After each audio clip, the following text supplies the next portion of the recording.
I'll just shut up.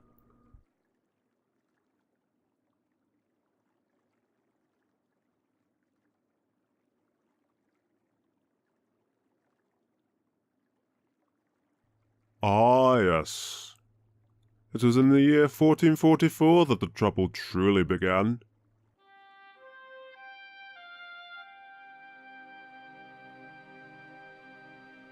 Gone were the shattered states of old. From the duchies and bishoprics of Germany, to the bailics of Anatolia, to the khanates of the Far East. All gone, rendered obsolete. And in their place, 44 superpowers. Each with their own strengths, their own weaknesses, and their own poorly written histories. And from this 44, there can only be one arbitrarily decided victor.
Look at that, seamless transition. Hello everybody and welcome to season 2 of our season 2 of our EU4 game. There's too many numbers and I've lost absolutely all of my chat. I've just lost everything. It's all gone downhill.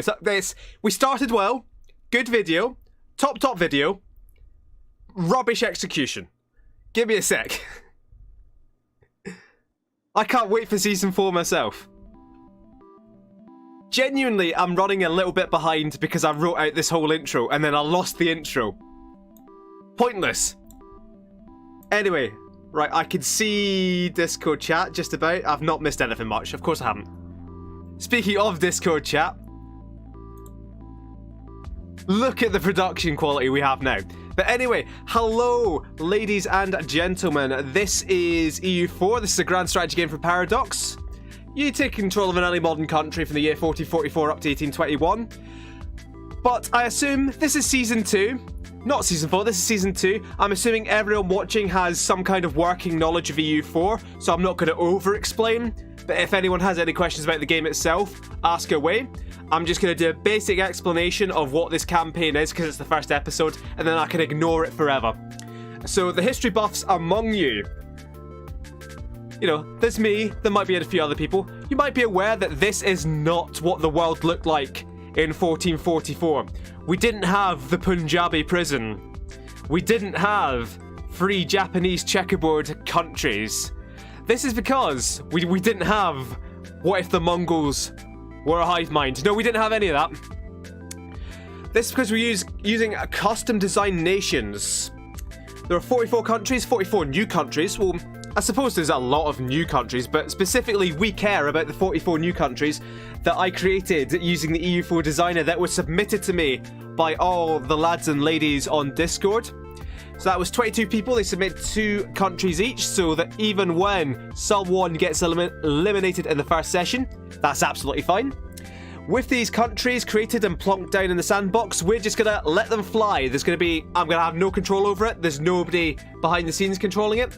You can see human plays, there's only me and there's only one observer. We are just all here to observe and watch history unfold before our very eyes. So I'll quickly say, if there's a massive war, say over the Celestial Throne, Xingbao of the Celestial Entente rules the Celestial Throne in the Celestial Empire, as one might expect. If there's a massive war over here, then we'll be neglecting, you know, the perhaps peaceful machinations of the Holy Roman Empire. So that's why this is as good as a live experience. I'll be paying special attention to what I think is the most exciting. But if I'm missing anything, and I miss a lot of stuff, or if there's anything you particularly want to see or check, we have a whole range of stats here. We can always double check whenever we want. So call out on Discord. Hello, this is Discord chat. Hello, it is. Beautiful chat, absolutely splendid. Exactly. I have actually lost another thing. Give me a sec. There we go, I'm back. I've got nearly everything I need.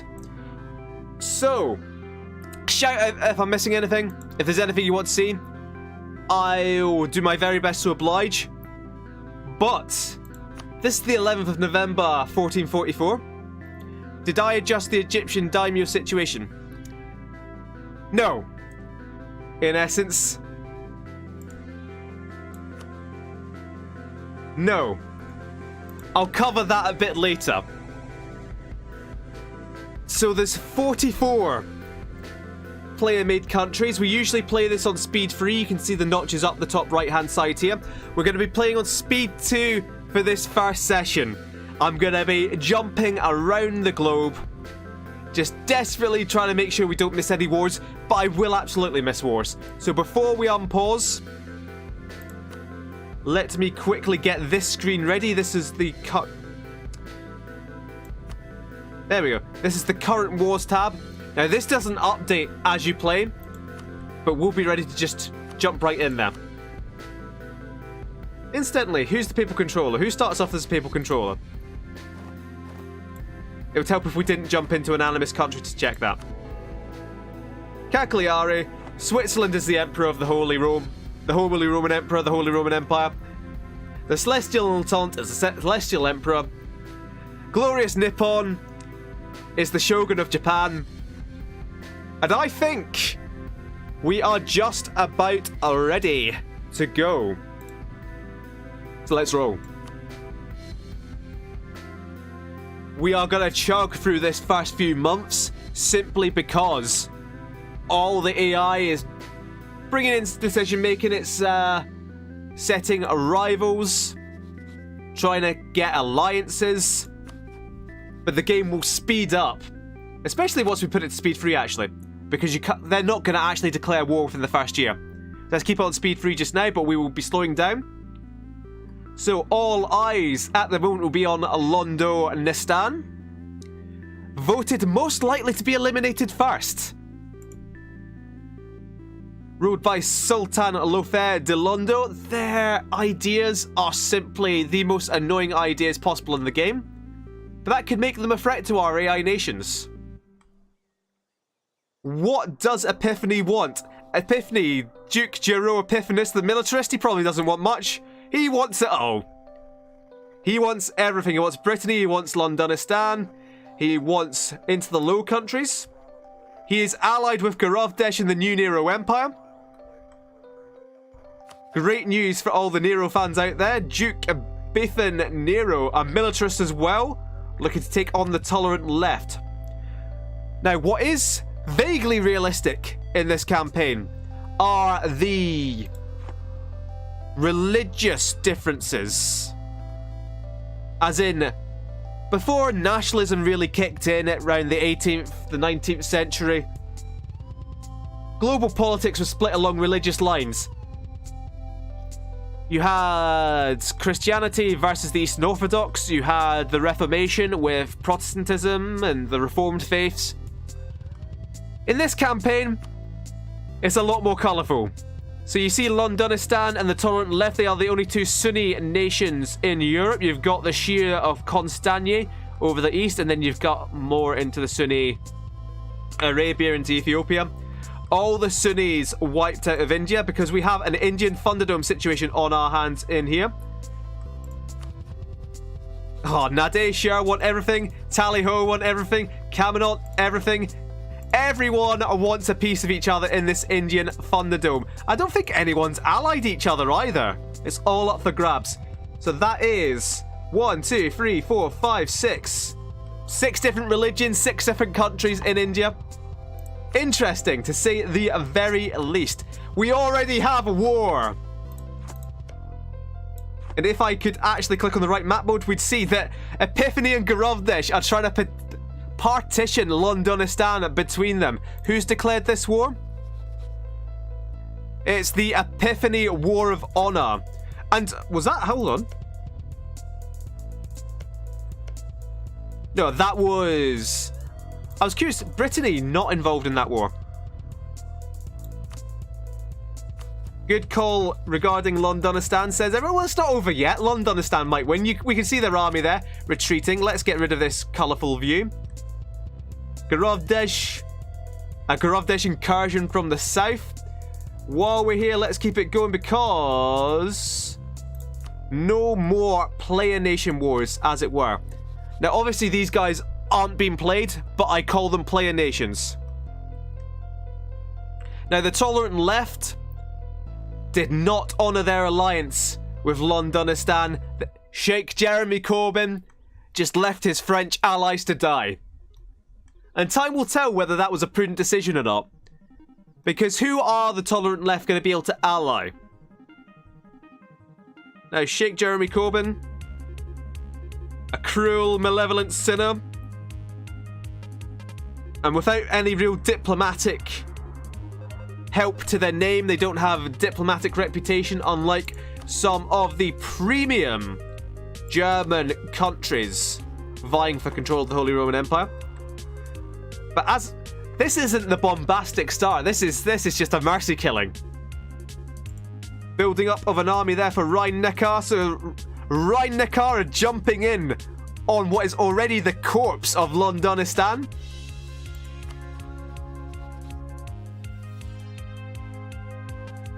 It is a proper slaughter.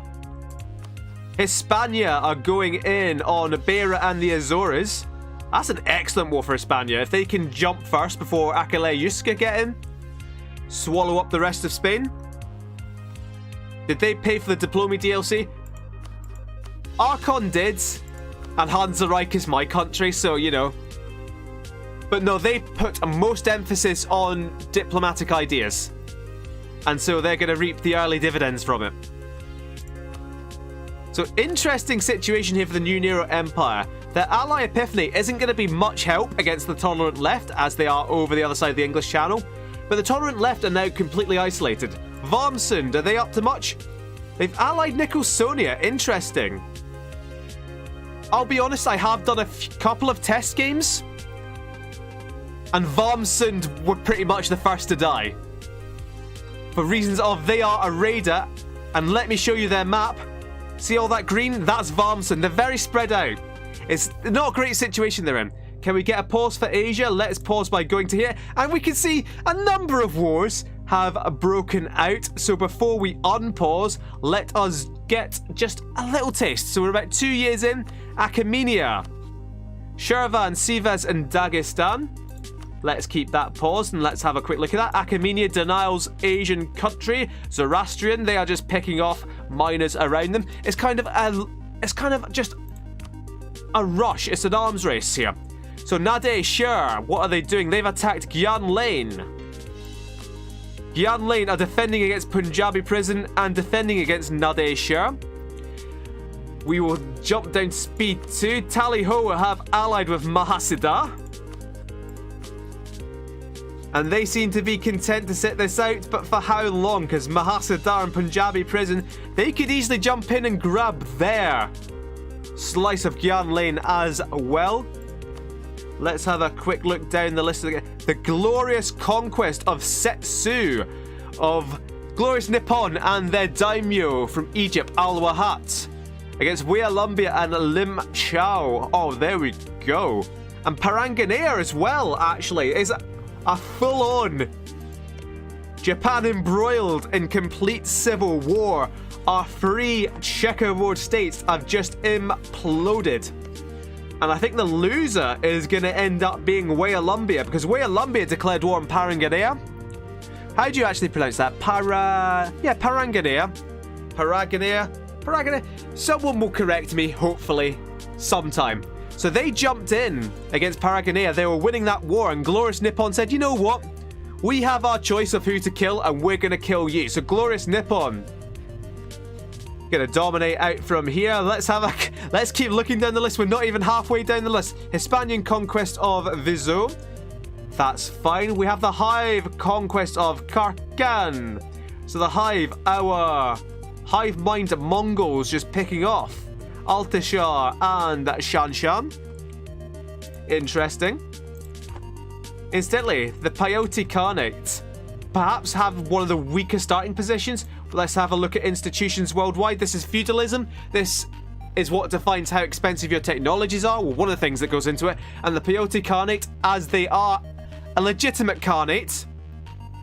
Wow, way to skip mine. Whose have I skipped? Oh, Heilig, conquest of Garten. Heilig Malches against Königsberg and Stolp. Let's have a look into this. And see, this is why it pays off to be in the chat, to shout out, because I do miss stuff. That's an ambitious first war, in all honesty. Oh, no, it's not. The yellow is a warning they're not actually at war. It's just the red they're at war with. And that's an eminently winnable war for Heilig Malches. If nobody else jumps in. Is anyone else jumping in?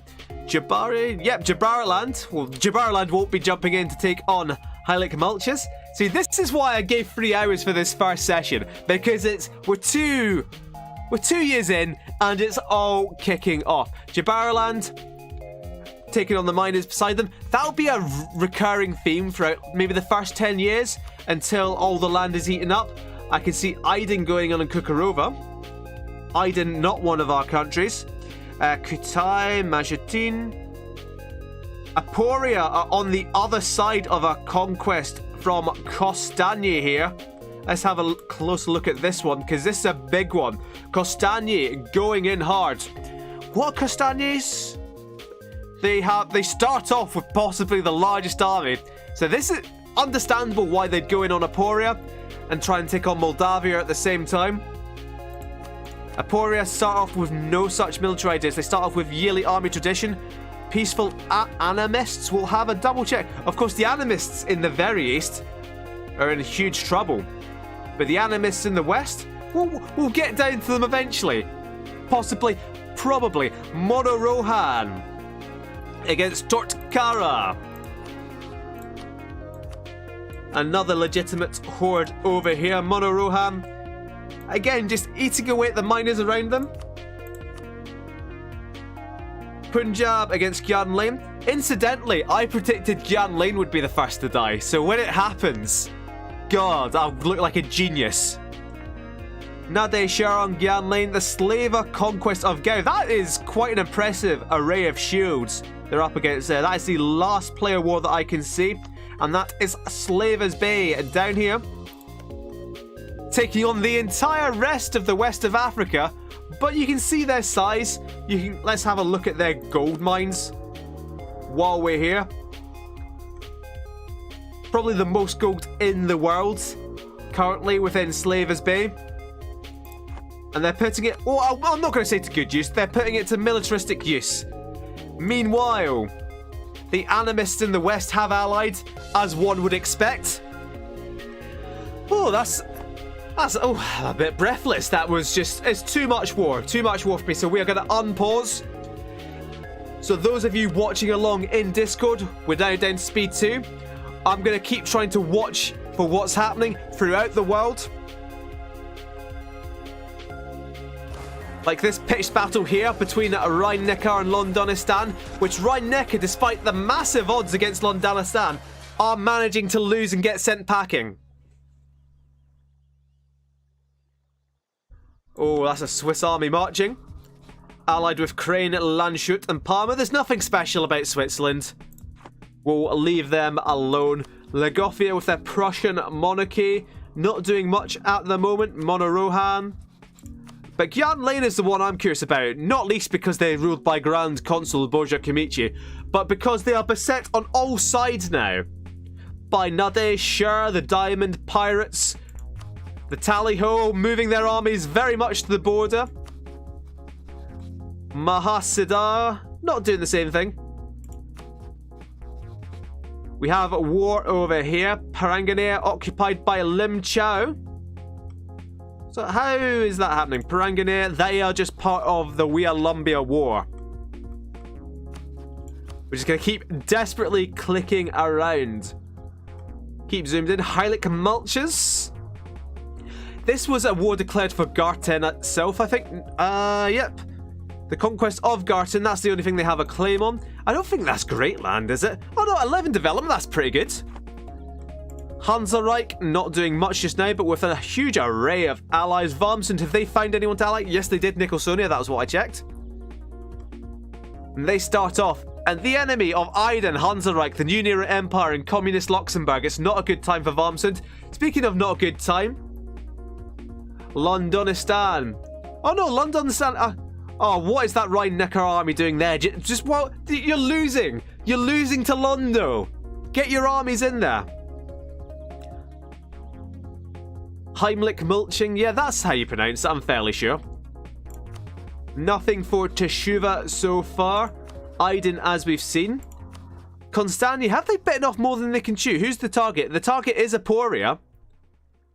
And you can see they have the numbers there. So are they just going to finish off Moldavia first? It looks like it. That's Bessarabia under siege. And the siege is progressing at speed. One would think, though, that Legofia would take this opportunity to just slam into Moldavia, because Guria, Aporia, they're not going to be much help. As it stands right now, they've got Constania to deal with. Achaemenia, still digging away at Shavan. We've not stopped in with Mother Base yet, who are not doing much, just allied with Dongola. Over there. Will they be pouring over into Ethiopia soon? Who knows? That's Jabariland land, if ever I saw it. So, I think it could be already time to say goodbye to this lovely checkerboard pattern we have over here, because it'll soon be gone. Soon be swallowed up into yellow. Waolumbia. Kind of the uglier grey colour. Probably going to disappear quite swiftly. Oh no, they are over here in Korea as well. Not great use for Waolumbia. Any rumble in the Chinese Empire? Not as of yet. And indeed, the Emperor of China is increasing his mandate. He's got 3 tributaries now, Lim Chao, Macau, and Chao Chou. Oh dear, I hope the Celestial Entente just kind of hoovers up all this so I don't have to try pronouncing those names again. Goku is so strong indeed. The Emperor of Japan, the Shogun of Japan, is Naruto Goku, the 22-year-old embezzler, in fact. Nowhere Goku, even stronger. Wow, Nowhere Goku, a 366. Londonistan. It's not looking great for them. But this is properly pathetic work from Rhein Neckar as well. They're only just taken Barawa back.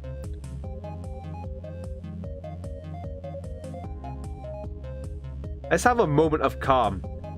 Heilig Mulches have been pushed back out of Garten, but they have taken the fort of Vilna, which is the important bit. So Kostanje. Have they lost a battle then? No, they've just split up their armies a bit further, which isn't good news. If I was Aporia, how far along is that siege? Aporia desperately trying to make this siege stick while their armies get slaughtered. They desperately need this siege to go down. And they need it quick. 43%. There we go.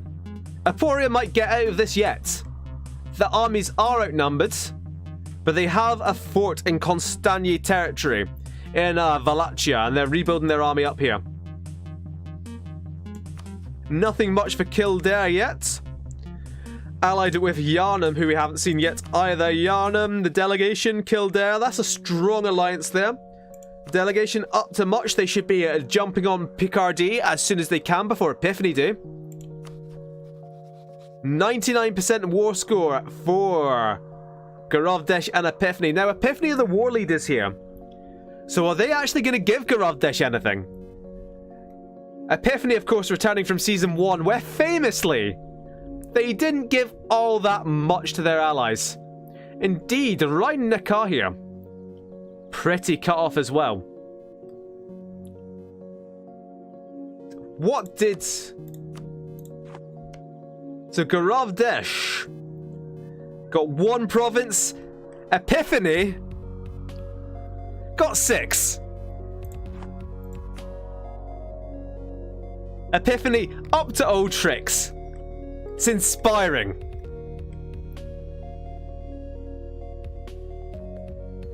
Rhein Neckar not allied with Epiphany instead of Hansa-Reich, the tributaries. We haven't stepped into Italy yet.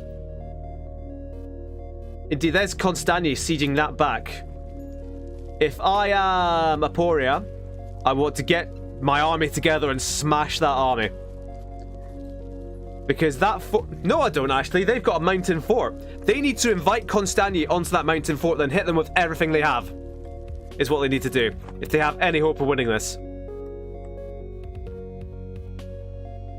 So what next for Epiphany? I'm curious as to how bad their aggressive expansion will be off that. Obviously, the Sunni hate them. But you can see that nobody really cares because that was a Catholic war against a Sunni country. So the rest of the Catholics don't care.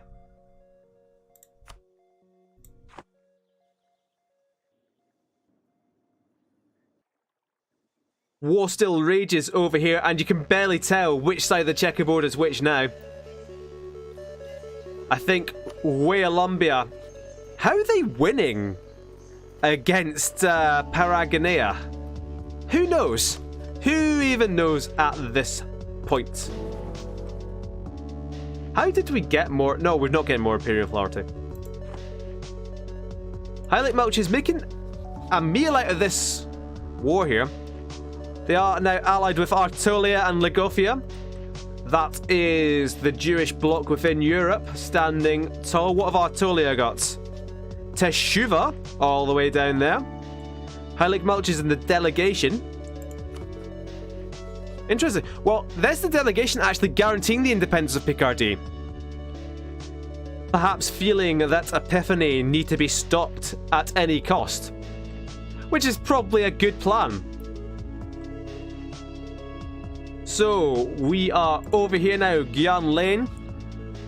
Managing to beat... not really managing to beat back Nade Shah, just not managing to get beaten down by them just yet. So the Tally-Ho weren't involved, but they've actually attacked the Punjabi prison. Mahasadar, yep, they're in there as well. But this is the Tally-Ho conquest, particularly of Nagaur, which is this down here. So that's going to help out Gyan Lane somewhat inadvertently, I imagine. Meanwhile, Caminot just sitting at the bottom going, oh, wish I had some allies. Shambhala allied with Koch. Australia major with Vietnam. No major alliances around here, but one has to expect Australia Minor are going to be forging their way south at some point. Are Mother Base involved in all? Because Mother Base have a few islands of their own dispersed throughout the Indian Ocean. They want to have a go at Jabariland, that's for sure. Anyway, over here we have the tributaries, the Merchant Republic of Venezia, allied as they are with Athens, Tribute's favourite country, Rhine-Neckar and Genoa. Anglicanism will most likely spawn in this game. I'd say yes. As someone who doesn't like to admit to doing a whole load of testing, I think Anglicanism will spawn. I'm really impressed that Varmsund aren't dead yet, in all honesty. Give me a second, I'm going to take the city off. This action is coming too fast, too furious. I didn't make a meal out of this, but if I didn't get all of Turkey, get all of Anatolia under their command apart from the northern coast of Kostanya, they're going to be quite a threat to Kostanya, who are making a meal of taking out Aporia. Although, where's Aporia's army? What Aporia need to do, they need to abandon the siege. This siege doesn't matter. What matters is this siege. They need to make sure this mountain fort doesn't fall.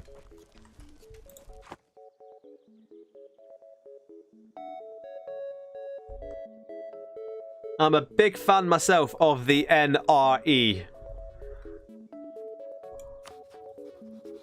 Speaking of making a meal out of this, come on now. Come on now, Rhine-Neckar. Come on, Joachim von Solas. Imagine if Rhine-Neckar just took a big sliver of land between Garavdesh, between Epiphany there. Speaking of making a meal out of it, how long have Hispania been at war with Beira?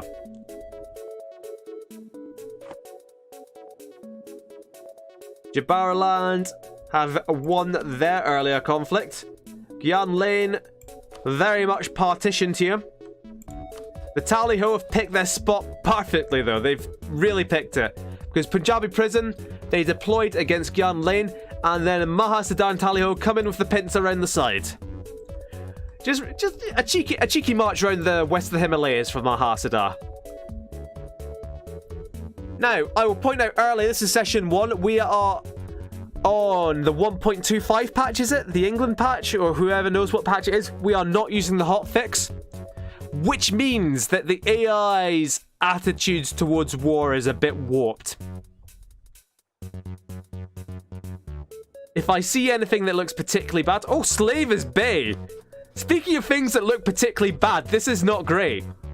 Slavers Bay went big, they went... Someone told Slavers Bay, you gotta go big, you gotta go home, and they are being sent home. It looks like. Slavers Bay at peace? I can see why you'd think that from afar. But there are serious problems in Slavers Bay. I mean, you could tell because of the name, honestly, as well. So Shambhala content to stay quiet here. You'd think they'd ally up with Australia Major or the Punjabi prison, but in fact... Actually, those are their two enemies. How have they managed that? Because if you look at the religions around here, you got Hindu, Hindu, Hindu, and that's who they've declared as their enemies. It's a poor move.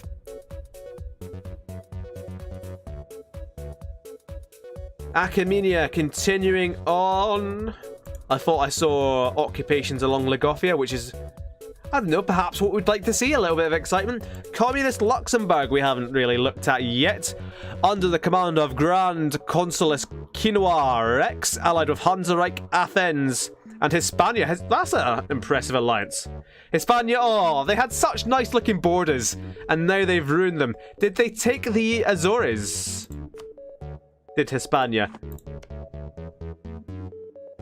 Is that the Azores? That's the Azores, and they belong to the Azores. So they did not. But Hispania, let's have a look at how much control now they have of the Sevilla trade node. They have all the control. 64%, that's practically 100%. So Rhein-Neckar finally making progress. Here's the thing. With this Apulia war though, they still haven't lost the mountain fort. Well, Session 1, is Vienna really going to fall? What they needed to do is just smash them on the mountain fort. They've got no chance of beating the superior numbers of Costagny on all these farmlands. Let's have a quick look at the terrain here. It's all farmlands. You've got hills to the north, but that's the mountain fort they really need to hit them at. And now they're losing. Who knew? It was me. I knew. Alec March is finally making their way through Königsberg. Let's check in with Chagoris. And what we're going to do, we're going to pause at 1550, take a save game, and have a little reassessment of where we stand. Now, Slavers Bay, they're still technically winning this war because they have the war goal. I'd be prepared to bet they could get out with a white piece if they really wanted to. Here's the thing as well. I'd be prepared to bet, yeah, there's no forts around any of this. So these occupations, it looks really bad. It's not going to be doing their economy any favours, but it's not that damaging to them war score-wise. Draghi, as someone just coming home, I've got some decent news for you.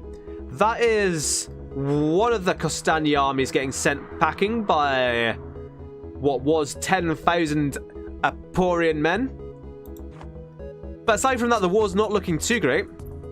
Although I suppose if they get this fort back, which they are on their way to doing, it could be interesting. Costagny still at war with Moldavia, so they did free Moldavia. Although that's not really helped them that much. Krakow has fallen, while Heilig Malches try and siege down the level 3 fort of Königsberg. Rhein-Neckar making an absolute meal of this. Yuska, Akilar Yuska really need to jump on Londonistan. They're not going to get any better opportunities to expand, apart from, well, they're not going to expand to Valencia. Hispania have that. They should either go for Salamanca, or they should go for Londonistan. That's what Akilar Yuska really need to do. And they don't really care about Londonistan. They'd go for Salamanca, sure, but they're not that fussed about it. Meanwhile, Wormsund still not at a war. Not in war at all. Impressive.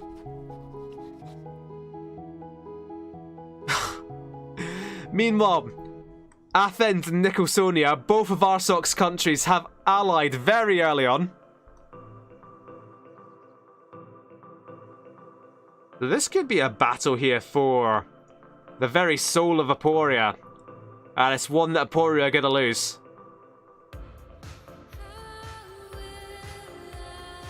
As the reinforcements come pouring in for Costagny. Although I suppose they did get this fort. It's not... it's not all over yet for Apulia, but it's not looking great. So Heilig Malches just against Königsberg. All they need to do is siege Krakow back, and they'll be fine to take whatever they want from that war. 1450 coming up. I know, it's a snail's pace though. So what did Mahasada want? Hopefully nothing, because look at these beautiful borders of Mahasada. Easily my proudest borders. Things of beauty, and they're going to ruin them by just taking a huge chunk out of the Punjabi prison. So Gyan Lane. They started with Batiana. They've lost that to the Punjabi prison. And now they're just in this losing fight against Nade Sher. Not great. What is the Jewish bloc up to? It's a bit presumptuous to call them a bloc. Let's see. Artolia not doing much but allied with Heiligmalches, the delegation, and Teshuva. Teshuva allied only with Artolia. That could be risky if Nickel so. And look at that list of enemies as well, actually. Jeez, oh. Hispania are consolidating their position. They're allied with Gorovdesh. That's a very good local alliance for them. Heiligmalches are struggling to siege back their main fort of Krakow, which they allowed to fall. Valmsund desperately sucking up to them, but they are allied with Legofia and Artolia. Legofia themselves allied with Tver, Heiligmalches, and Monorohan. And Monorohan allied just with Legofia.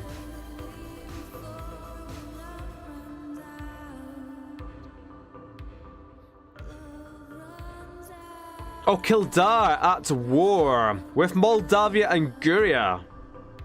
How are they managing to get occupied? Which one even is Guria?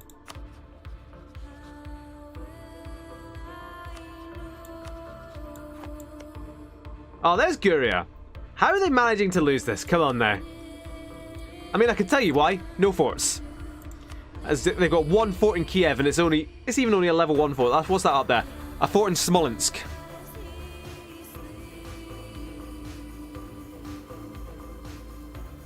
But Kildare, if they could take out Moldavia, that gives them a good position to start striking into Legofia. Aporia are actually sieging their stuff back because of that siege they got on Bucharest. Their capital is about to fall quite quickly. Well, I say fall back to them. Let's have a quick look at that siege. How far along is it actually? 0% compared to the 7% in Bucharest, but that's a level 2 fall. That's a level 1. We could be just back to square one here if Aporia can get these sieges back. But then such are the problems of being the only Orthodox Christian in Europe. I suppose you can go all the way to north to Novgorod, Galish, Karelia, but they're not going to be much help against Kostanya. Any more movement with Epiphany? Not just yet. Rhein-Neckar got a province. I think they got 2 provinces. Maybe even 3. Nope, just the 2.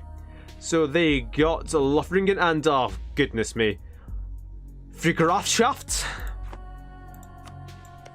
is the German. 14 development and 18 development. They are very good provinces. Iron as well there. Salt, very good trade goods. So a good early acquisition for Rhein-Neckar. And look at their allies actually. Luxembourg, Metz, Hansareich, the tributaries. Oh, Schwei, good. The Holy Roman Empire now switching allegiance to Switzerland. Who are the electors of the Holy Roman Empire? You've got Steiermark, but then you've got Rhein-Neckar, Pisa, Switzerland themselves, Jarnum, Lienz, and Luxembourg.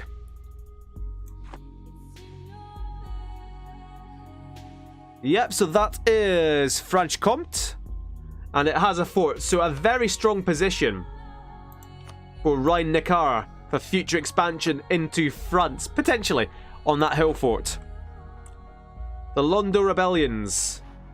That's actually bigger than Epiphany's entire army. God, if Epiphany get taken down by Londo separatists, that'll be... I won't be that pleased to see it, but I'll be impressed. Gian Lane, I think, are out of the war, but at what cost? What have they lost? They've lost their entire eastern chunk of land to Nade Sher. That's a whole lot of development. And a fort there. Oh no. 4 provinces, the lowest of which is 11 development. What are those rebels in Punjabi prison? They are Baluchistani separatists.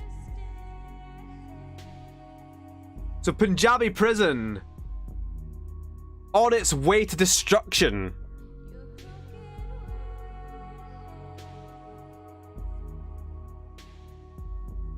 So the wars over here are still going. Although Paranganea Now no longer at war. What did they get? Well, first of all, they're at war with the Peyote Khanate. They're defending against the Peyote Khanate. But what's happened over here that they're no longer at war over here? So they have claims all over all this. There's nothing they're coring. Was that a white piece from Parangania? To allow Wialumbia? Oh no, Wialumbia. It's not going well for them. Nanyangian separatists in Wialumbian China. Monorohan have won their war. I think they won it some time ago. As did the Hive. You can see that they're just filling out. That's what they took earlier on. Peyote Khanate. Have they got feudalism yet? Nowhere near. Indeed, I completely forgot it's 1450. So what we're going to do, we're going to make a quick save game. Right here. I'm going to load this save. And don't worry, I've cleared out my save game folder. This shouldn't take very long at all, as compared to like the 5 minutes it took last season. Gonna make a quick save game of MKS2 1450. Typing at the speed of light. Is that correct? That is correct. And now we're gonna reload. Up to the 4th. Was that the 4th of July we saved on, or was it the 7th of April? Who knows? Who truly knows what date format the Swedish developers of EU4 would use? 4th of July it is. So I said we'd have a pause. And we will. Let's have a quick look around. And what we're going to do for this, we are going to jump into Jabariland. No, we're not. Yeah, we're going to jump into Jabariland. That's probably a bad idea, actually, because what we're going to do, we're going to see that the Renaissance has spawned in Venezia itself. Capital of the Tributeers, capital of culture for 1450 at the very least. The Renaissance will emanate out from there. Because as you saw when we checked to see if the Peyote Khanate now had feudalism, and it's spreading very slowly into their borders, you see that the rest of the world has turned yellow because they do not have the Renaissance. Let's get rid of that. What else to check in 1450? Let's have a quick look at the wars. Kildare, that's their war we've seen. Athenian versus Dalmatia. That's the Achaemenian War still going. Glorious War. They will defend, they will defend. Costagni still going. That's... oof. So long as Apora keep Hunyadi out of the Costagni hands. That's pretty impressive that they've managed to stand up to that. Peyotes are going in. Slavers back to winning ways. Tally-ho demolishing the Punjabi prison. But beyond that, we are good to keep going. Let's have a quick look in at Athens before they take out Dalmatia. Any excommunications? Who knows? Is there a quick way for us to check that?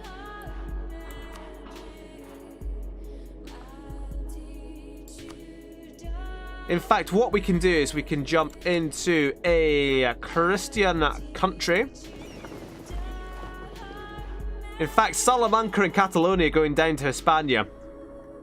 And that's not looking good for Akala Yuska in the long run. But anyway, Cagliari currently in control of the Curia. So Cagliari. Where is Cagliari?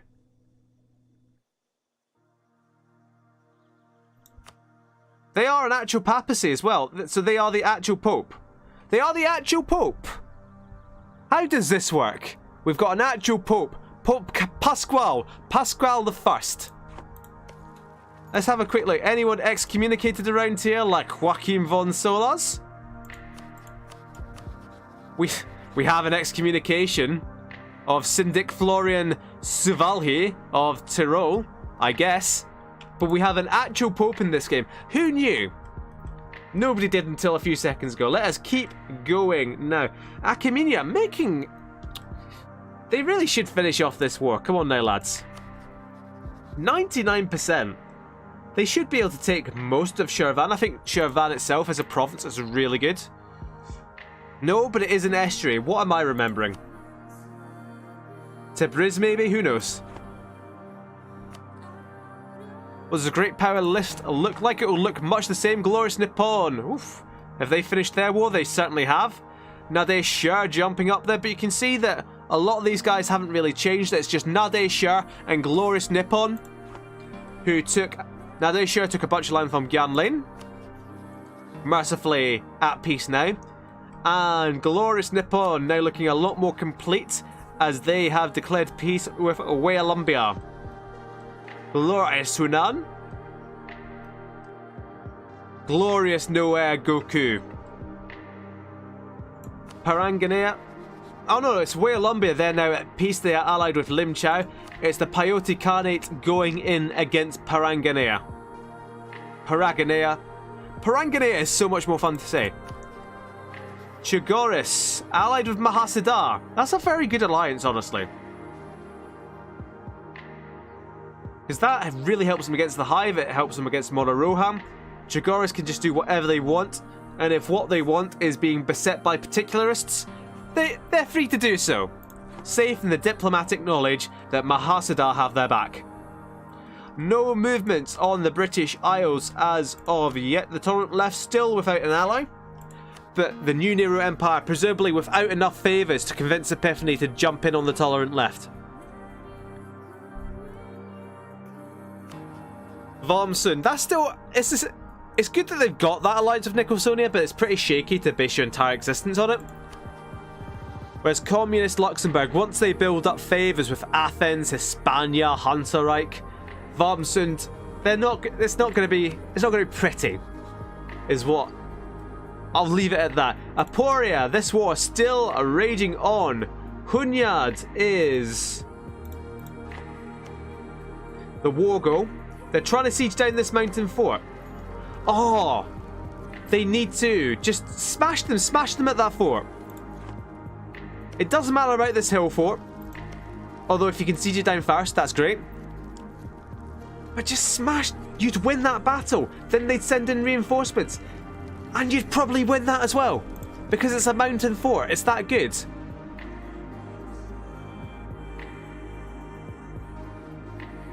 A rather lengthy autosave in 1451. What's the time? What is the time? 10 minutes to our first hour. Time flies when you're having fun. And you're massively overheating. Give me just a sec.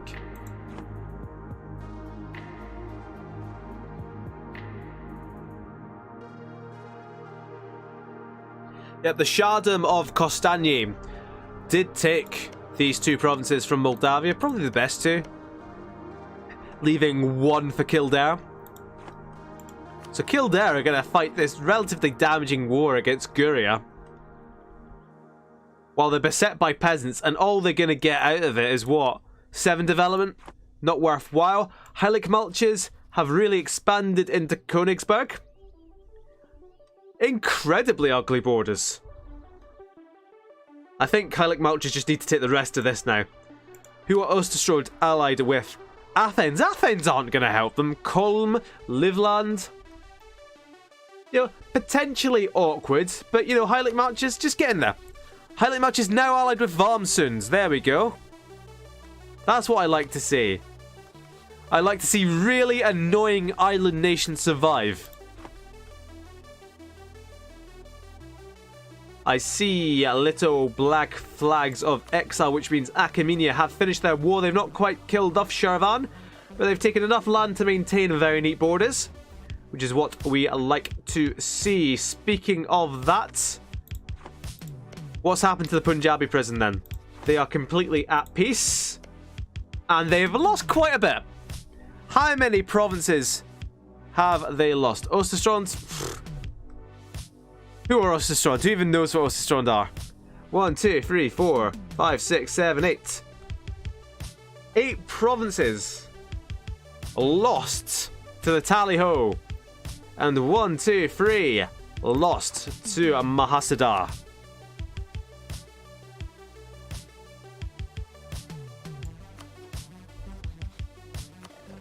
Kamenot, conspicuous by their lack of allies. And what does the Halak Unique of the Tally Ho, JD Weatherspoons, what does he want to do? He wants it all. Kamenot need to be looking over their shoulder, need to be, you know, allying Gyanlane, allying Shambhala. Nanyangian separatists continue to run wild in Awayalambia. Oh, the Peyote Kari actually going quite well. What could they actually take from the checkerboard, though? Because they couldn't take Zhuanha.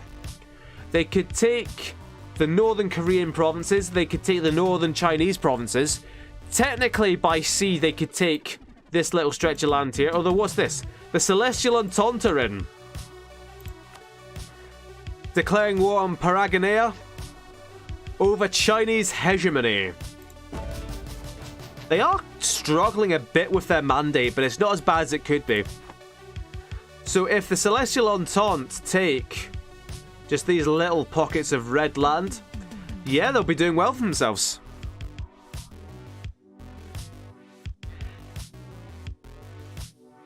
Too big to vassal? They're not going to be too big to make into a tributary.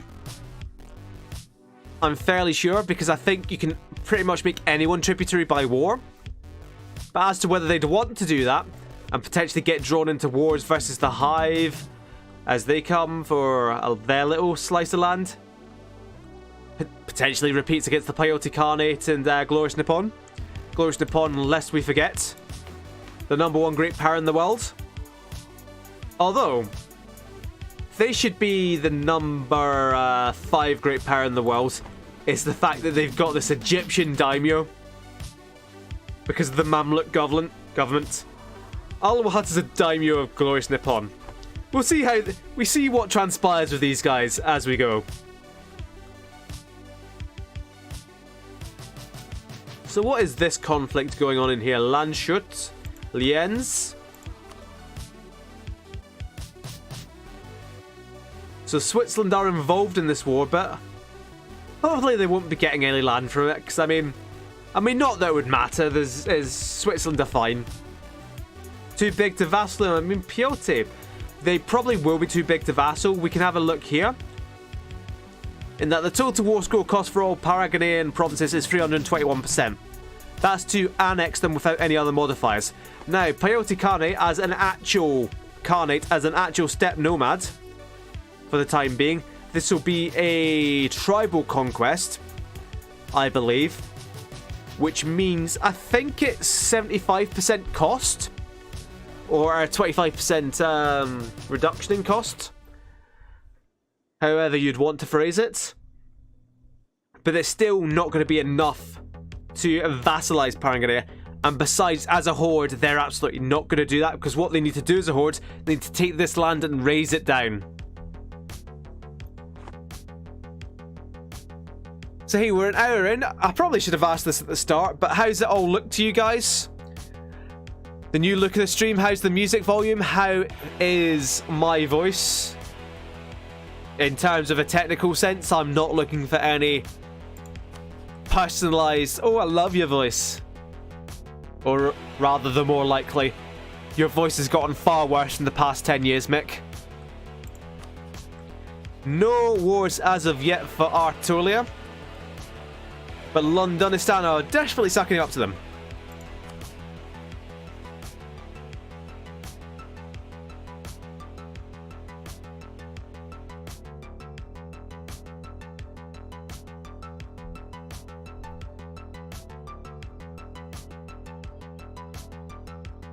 So we have a little bit of a situation here where we've got Kildare here, we've got Chigoris here, but then this is a huge amount of development in Russia and Finland and the Baltics. If that consolidates into one block, then it could be trouble. It could be trouble for the nations around here. I'm just saying. I've not done tests where Novgorod became the #1 great power. I'm just saying it could happen. Tally Ho at full morale. Potentially going in on Kamenot. Potentially going in on Gyanlane. Because they want everything, as we have well established. What did Mahasada want? Oh, good. They want everything as well.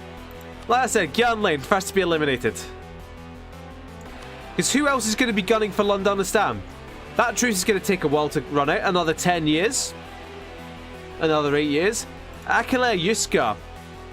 Oh, we can see Hispania really consolidating Spain now.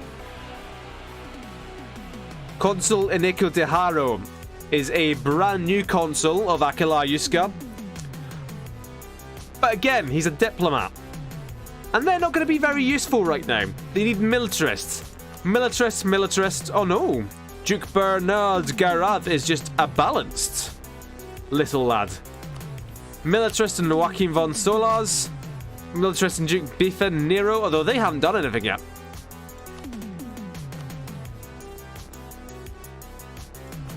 Militarist and Duke David Judah. Right, so we do have peace over here. And it looks like Apulia got out of that with a white peace. It was very well fought. In all honesty. Moldavia, obviously dead. Apulia, no allies now. They've lost a good deal of prestige, so perhaps it wasn't a white peace. But hey, they've done very well to get out of that war. Do Lagofia have territorial ambitions? Duke Theodoros Legendark, what do you want? He wants Kildare. So I think a lot of this is down to the AI personalities, in that Theodoros Legendark is an administrator, but he will want to kill his rivals in Guria, Kildare, and Athens. Perhaps it's like, well, that Kildare are actually doing something. Who knew? Again, all for 7 development. So a bit pointless, but hey.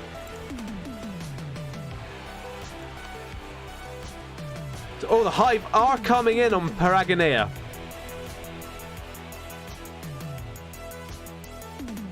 Oh no, they're allied to the Celestial Entente, in fact, and they're involved in that war. Okay.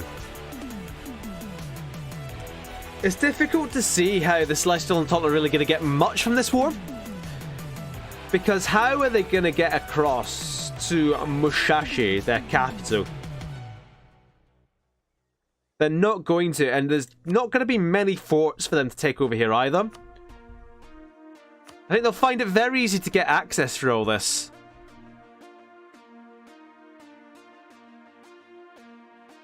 But they're just not going to generate war score without going for the capital. But for Paragonea, not looking great.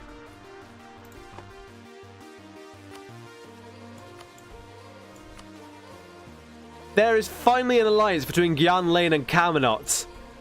But with Gyan Lane, possibly even like half their starting development, is it too late for both of them?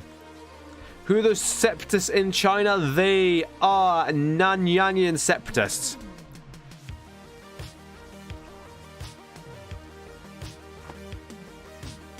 It's looking fairly peaceful in Europe. Let me just have a quick round the diplomatic view, just to see how potentially wrong I am. That would have been quite a damaging war for Costania as well, because that many numbers having to siege down that mountain fort and that hill fort, that attrition is gonna pay eventually.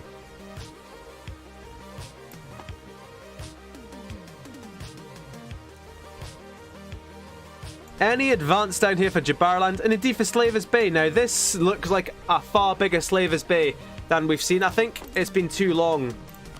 Oh no, we can see. This is what they've taken. They've taken this whole strip up here. Bedus. How is the Renaissance getting on? The Tributaries, truly the most enlightened among us. How do the alliances look in Europe? Well, we didn't really look that closely at the alliances. I used Diplomatic View just to have a quick glance, see if there's any red popping up. But we can see Artolia allied to Heilig Malchist, allied to the delegation still. Jan with Kildare. Solars is around Neckar with Hansareich and the Tributaries still. What I like about this is that there's no massive polarization. You've clearly got the makings of a Jewish bloc, but they're all so far from each other, like geographically, that even if they were to combine into like a proper alliance bloc, that how useful would they really be to each other? Would they actually join each other in offensive conflicts? I don't think they would. So I think we're not going to see as many blocks this time. Famous last words. But Epiphany, Duke Giro Epiphanes, looking threatening. Garavdesh and Epiphany could combine forces and just decimate. So what we're going to do, we're going to have one last quick check and see what the current wars are, because there's still a whole load of wars going on. Again, tell me if I skip over anything. We're going to have a look at Jabaraland in a sec. Kildare still going on. A lot of minor wars, and that's about it. So what we're going to do, we're going to bump up back up to speed 3, because otherwise we'll be here for years. Jabaraland going in on Mogadishu. They're going north. Interesting.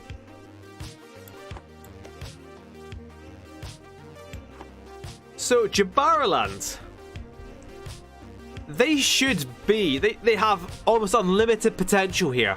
They can expand in any which way. Their home trade node is Zanzibar, which is an extremely powerful trade node. So them going forward towards Mogadishu, and particularly the province of Mogadishu, is a perfect play. What they should then be doing, Mogadishu, Madagascar, and trying to expand into the Spice Islands, try and get up in Australia Major's space. Because they can send all this lovely Spice Island trade into Zanzibar, and they can try and lock down the Cape of Good Hope to make sure the trade doesn't go round. How did shamed countries do? Heilig Malches took on Königsberg and really uglied up their borders, but took 1, 2, 3, 4, 5, and they're all decent provinces, honestly. And Mahasiddar took 3 provinces from the Punjabi prison, while the Tally-Ho took a whole lot more. Punjabi prison now allied with Nadir Shah. So we kind of have a 3-way duel here. We've got Punjabi prison and Nadir Shah. We've got Mahasiddar and Tally-Ho, and we've got Gyanlane and Kaminot. Shambhala, on the other hand, have done very, very little. They are protecting Kush. They're allied with Kush, who are paying tribute to Nadir Shah, of all people. But Shambhala, they could be in some trouble. Because Nadir Shah and Mahasiddar,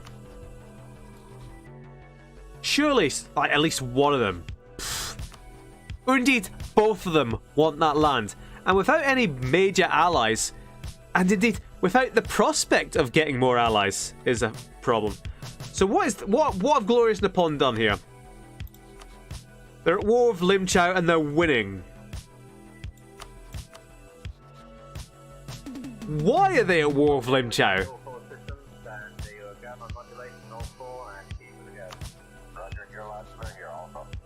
Why actually are they at war with Lim Chow? Oh, no. Am I being a massive idiot? I am always been a massive idiot.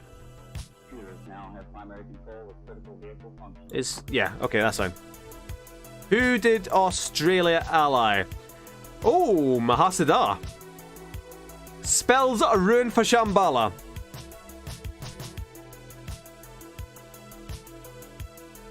Maharaja Stephen Irwin, the diplomat, the kind-hearted babbling buffoon, has yet somehow made a friend out of Mahasiddar, and the militarist king Abyan Manpreet, the Midas-touched zealot. And it's not great news for Shambhala. So back over to Europa. Separatists here, Baron separatists for Hispania. How did Athens not take Dalmatia? I swear Athens were at war with Dalmatia, they had this occupied, and then just nothing.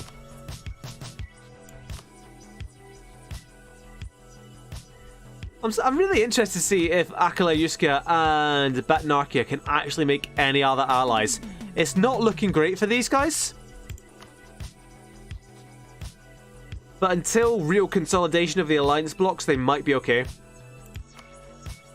Well, I don't mean blocks. You mean like consolidation of the alliances and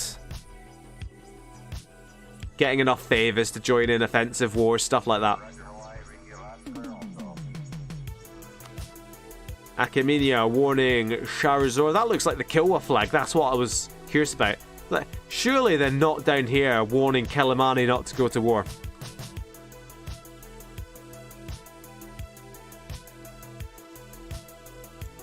We should just be about getting to the point where countries might be unlocking their first ideas. What is that massive picture in chat? Cool.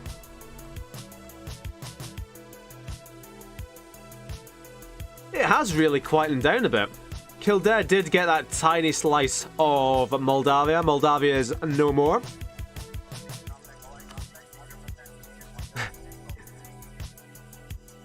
Look at the actual imagery on those shields. Heilig Malches and Monorohan allied with Lagofia. So Chikoris, presumably... Oh no, oh yeah, Mahasada, I remember now. Chigoris, you have to think in any kind of sustained invasion, they're gonna be in trouble. For the simple fact that the country is so large. Where are the Chigoris armies? You've got 2,000 there, you've got 2,000 there. You've got like 11,000 taking attrition over in deepest Siberia and winter. Do you have any over here? You got 8,000 over here. I say Monorohan come in and want this. They just have to... They'll have lost this before their army can even get across. But in their defense, it looks really good on the map. And they have by far the biggest name. And I think that's really what's important in EU4.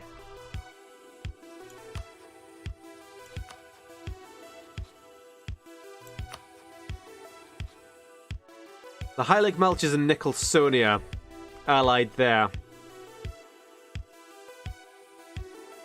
Makes sense for Heilig Malches to be their ally because they're not going to be raided.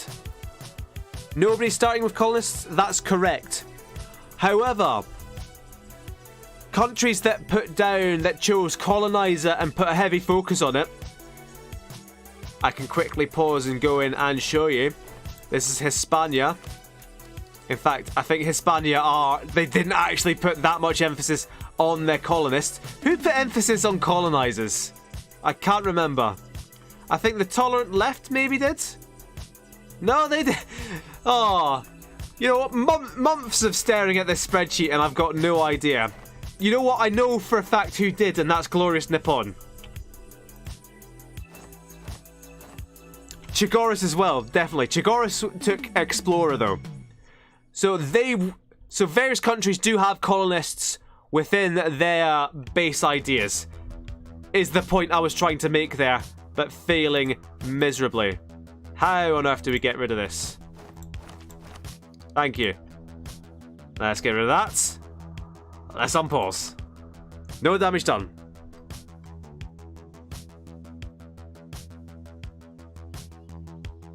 So that may or may not be a Catholic zealots there. You can kind of see that the religions will start encroaching upon conquered land. Sunni being driven out of France. Jewish sneaking into the Baltics.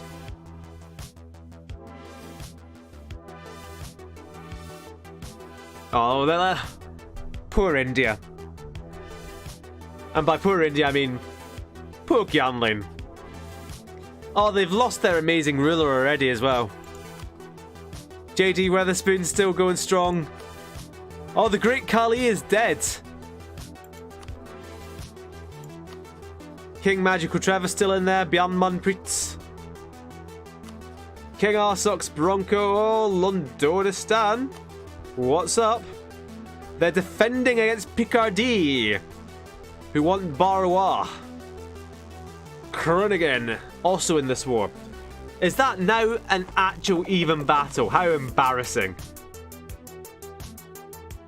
Obviously, Londonistan look a whole lot bigger, but Picardy, I assume, have some amazingly good land. 15, 14, 13, 17, 13 development. Pretty good. Although, to be fair, this is going to be good development down here as well. Just not quite as good. Oh, Dijon is an inland centre of trade. Who knew? Certainly not me. Barrois, I think, is pretty good. 15 development. Hello. Hello. Going in on Aquila, Yuska, and Batnarkia, but they are bringing with them. Oh, they brought on no. Oh, no.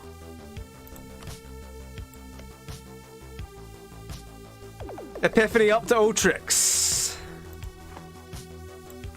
I was looking at important things, like how much development Barrois has.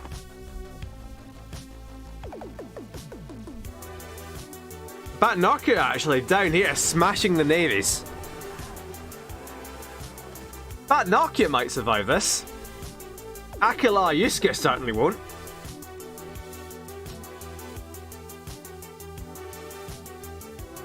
But who is going to get what from this? So is the Garav conquest of Tolosa the war goal there? You say a shit ton of minor countries, but it's not really. It's just Romagna.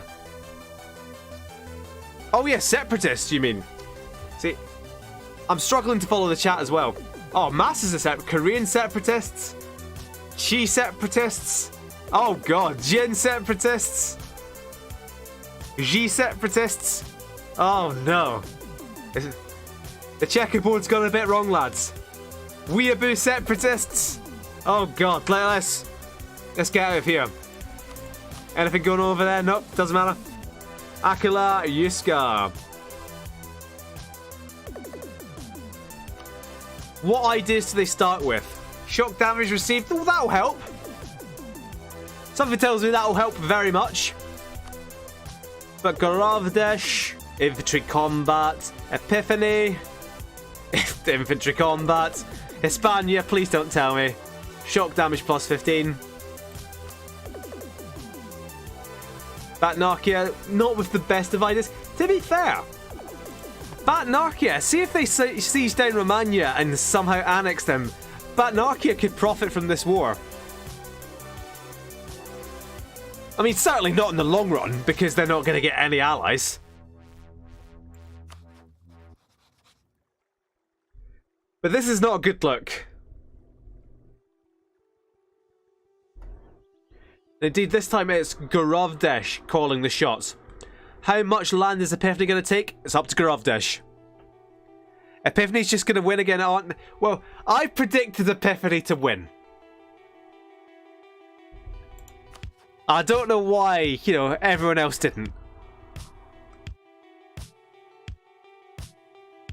Yep, this is all the same war. Which, to be fair, it means that Aquila Yuska will survive this. Initially. Because they can only take... Well, they could technically... Hispania could peace out separately for 100%. Likewise, Epiphany. But that... Oh, hello! No. Bat Pope is in. And Bat Pope is a mountain fort. So Garavdesh holding their own. Repelling against greater numbers. That is the tributaries making a move. Or is it? Tribute conquest of Volstadt. Tribute has attacked Switzerland. This is not a drill. He's brought in Athens and Genoa.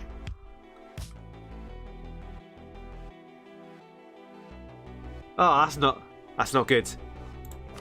Although, to be fair, that is 3 heavies against a trade and transport fleet. That's an even fight. If they keep the morale up, they're probably going to win. Oh no, the Rioja going down at speed.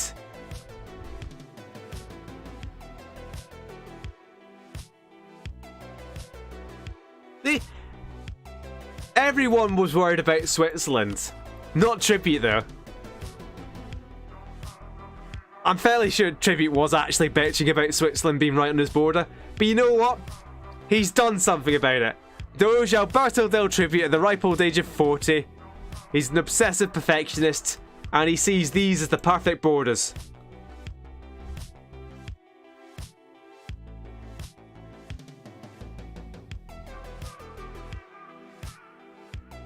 Who does Switzerland have on their side? They have Parma and Landshut. So Landshut is that one, getting sieged down by Tribute. And Parma is this one, getting sieged down by Tribute. I feel like Tribute, in all his EU4 incarnations, despite his utter lack of knowledge of the game, is the one competent person in the universe of EU4. I've played multiplayer of Tribute, and it's phenomenal to be in his presence. Just the amount of things that shouldn't work but do. Switzerland occupying Istria. Oh, Athens getting a bit beaten down there. Teshuva continue their Castania alliance. Artillery as well, but making no moves yet.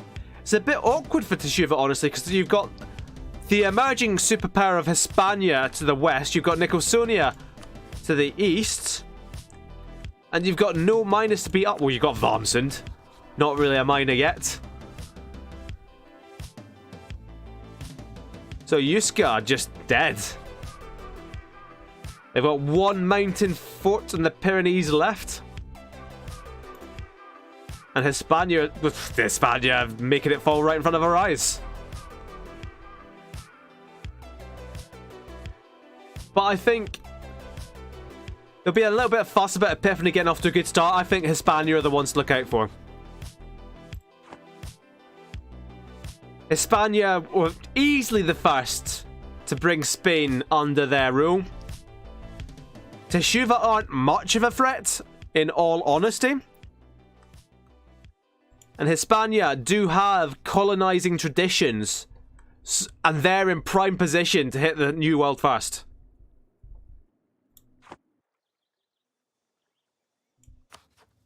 Apulia, allied to Hunza, right? Good to see. Aydin as well, that's a good alliance. So Apulia securing themselves some good alliances there. Aydin themselves, Apulia, Basra. So Constantius suddenly a little bit diplomatically surrounded. So long as Epiphanes doesn't get Elan, well, you know what? Let's not look at Epiphanes' ideas. Let's see. This happens every time at this part of the playlist. You know what? Let's skip forward to some Night Runner, the actual background music of the EU4 campaign, and let's make sure it actually plays. Thank you.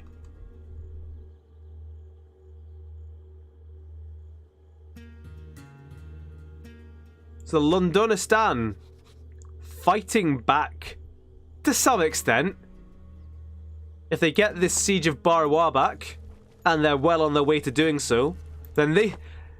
Just imagine if Londonistan just end up with all of Picardy, the really annoying line, just separating Epiphany in the delegation. How quickly would they die?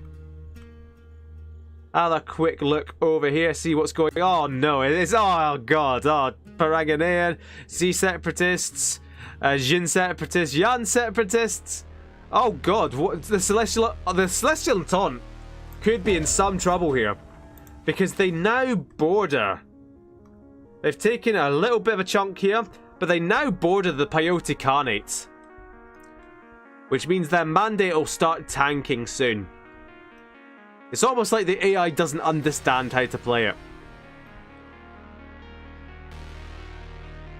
Still, no more wars in India. That's what I like to see. Jabariland, oof. They are winning against Kilimani and Batua. Jeez, oh, if they get all this gold belonging to Jabariland, that's an amazing start for them. Slavis Bay have consolidated, but that's not their war. Back up here, Switzerland nearly fully occupied. And oh! The opportunistic Joachim von Solars and Rhein-Neckar have jumped in on Switzerland in their own war, and they've just obliterated them.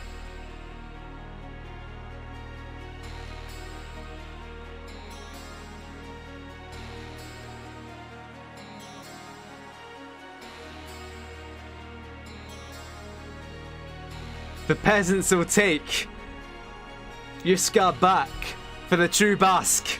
It's gonna have, oh no, it might not happen. Or it might happen.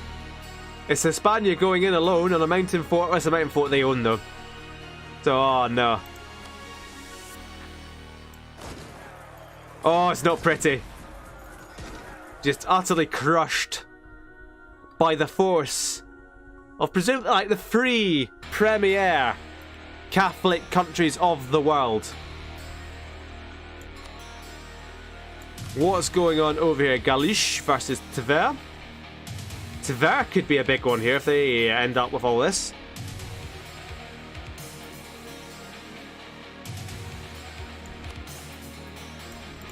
Mother base staying quiet. Allied with Monorohan though. Interesting. Monorohan then. Mother base Gyan Lane. Good. I like it. Legofia.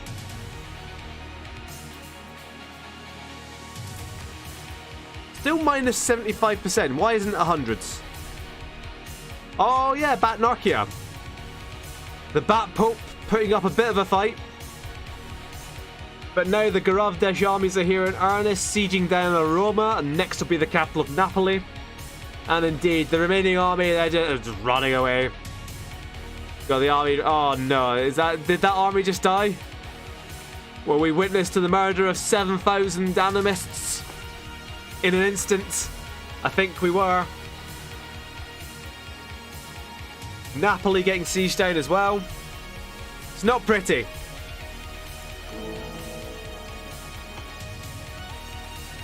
This is the Holy Roman Emperor as well, bear in mind. The Rhein-Neckar have just said no. We don't fancy that, mate.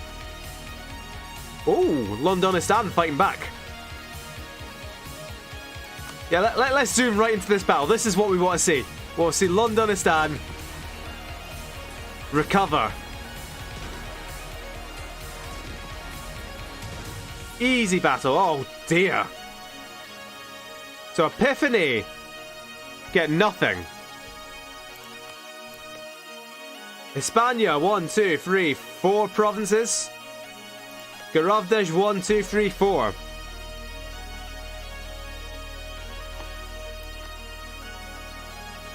So interesting.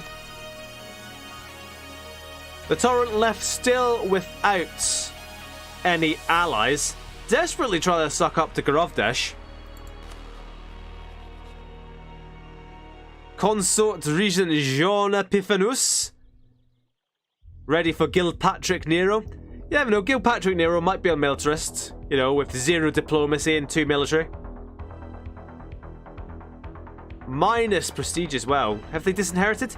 Economic ideas, that's not great. So, ideas starting to roll in.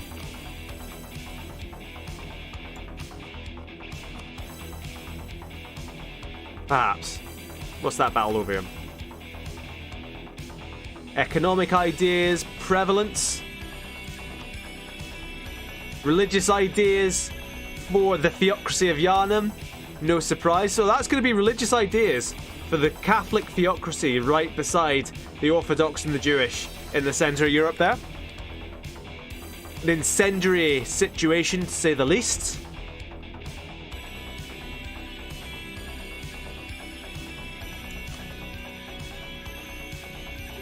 What are the rules for custom nations forming other nations? So far as I'm aware, they don't, apart from in one situation. So Hispania will not be forming Spain. The only situation in which I know that to happen. In fact, we'll pause this and have a quick look around. But if you are the Shogun as Nowhere Goku will soon be, the Shogun always has a decision to unite Japan. Now, I think this is only because I made the holder of Kyoto into a Shogun. We didn't see that last game with that country I really hated. I genuinely can't remember their name. I'm proud of myself. It was Girls' Generation in Korean. I can't remember what it was. But in any case, they probably could have formed Japan if they were a shogunate, but they weren't. I left Glorious Nippon as a shogunate because what could be better for Glorious Nippon or even Wayolumbia than truly becoming Japan? That is their ultimate goal. Al-Wahat are sitting here doing nothing. I mean, they're technically defending against the Hive in the Hive conquest of Nanyang. Wait, what are they doing? I didn't realize that it was Glorious Nippon at war as well. The Japanese miners are getting stumped. Stamped on. Who could have foreseen this? And this is particularly the Hive conquest of... Must be that. Yep, Nanyang. 10 develop... Oh, gems. Very nice.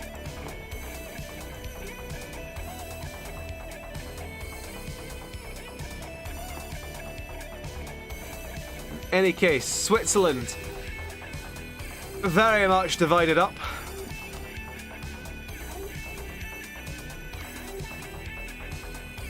Now, you might have heard me mention some AI bugs earlier. This is the situation in which it occurs. In which you have two countries. They both want as much of Switzerland as they can swallow. They both need as much war score as they can get. But they're locked in a stalemate here until one of these guys gets diverted off into something else and they lose these occupations.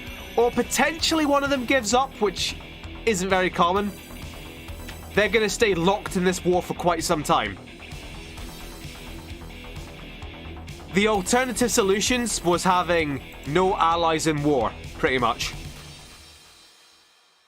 The other alternative solution... What is this war, by the way? Linz and Sternberg. Oh, that's Sternberg up there. So Aporia doing some... Getting down some aggression of their own. Very good to see. So yeah, Switzerland are still gonna die. Oh, jeez, oh. Oh no, Londonistan, oh no. So what's happened here, lads, is that Londonistan went, yeah, we can beat down Picardy. We can beat down Picardy. They took Picardy land, which brought them very close into contact with the delegation, and the delegation jumped instantly on Londonistan. Incidentally, here as well, this is new in the last patch. You can have sharing knowledge. So this means that for a nominal fee, the Renaissance bearing delegation are boosting the spread of the Renaissance within Artolia. Batnarkia could be doing the same thing. Batnarkia trying to keep Switzerland alive, which is a fool's errand if ever I saw one. Perhaps Switzerland will go bankrupt and just collapse. Who knows? Salamancan separatists, but Hispania have that well in hand.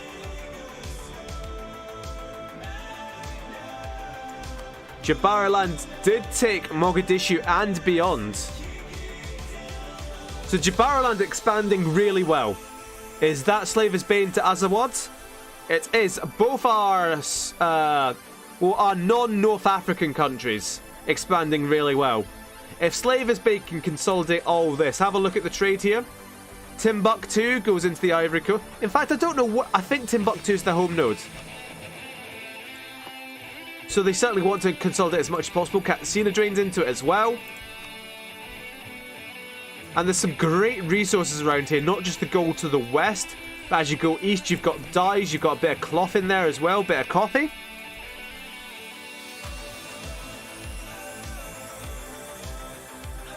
Why are the delegation and Londonistan fighting over in Czech lands? So I can support Aporia getting in that aggressive war, picking off some miners, but their borders look really not great now. Says I in the same screen as Heilig Malches and everyone else.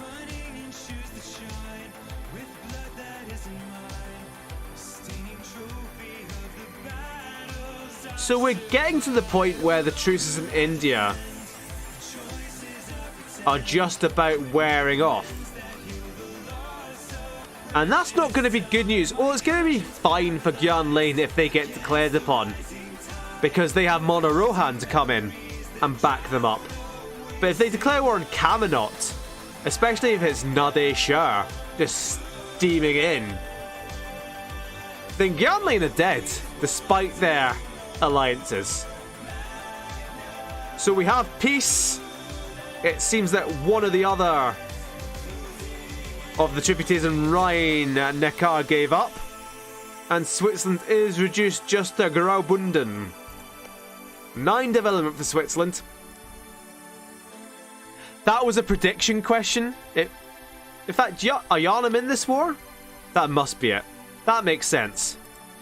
Why else would Londonistan just be in Yarnum?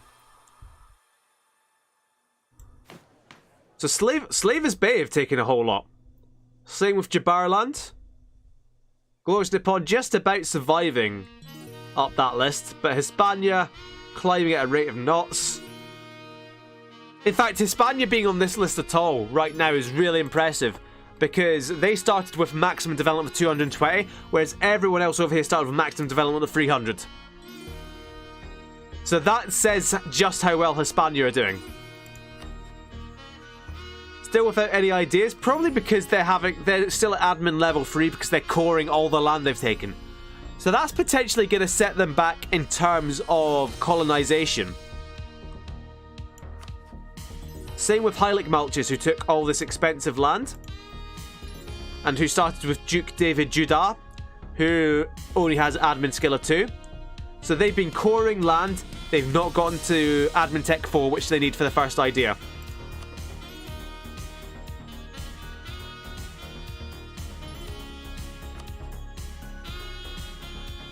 That was economic ideas, wasn't it? So the Merchant Republic already deep into trade ideas. What I'm going to do is I'm going to quickly look at the ledger, but we're going to keep this going, because I want to see comparative income. The tributaries sailing away at the top of the income charts, as they hold majority control of Venice.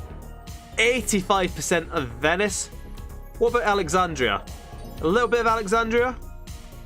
What about Ragusa? A little bit of Ragusa, but it's all coming into Venice, and they are just lapping it up. Peace over here. And that is the delegation. Now for border with Epiphany, digging into former Picardy, digging into Barlois. Imagine just if I pronounce that correctly. The tolerant left, desperately getting sucked up to by Londonistan. It's probably not a excuse me, probably not a great idea for them. Lien's kind of consolidating their land. Did they start with all this? Who knows? In any case, that is the tributaries. Also, they took Modena from Parma, and now they have a direct border with Batnarchia, which they are putting to immediate use with the conquest of Firenze. They've brought Rhine-Neckar in to help them, and the tributaries are running wild.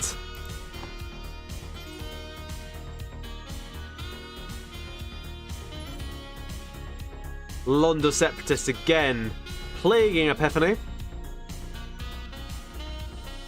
Somebody needs to kill Groningen really quickly, because I mistook that for the Grunhammer flag, and that nobody wants to be mistaken for Grunhammer. Not after last time.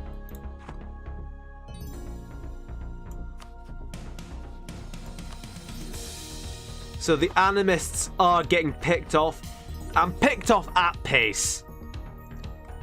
But at this rate, Londonistan might fancy their chances, and that says everything. Oh, big old naval battle there.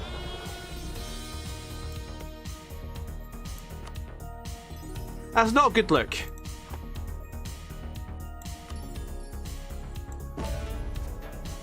You can see Empire of China. Let's zoom right across there now.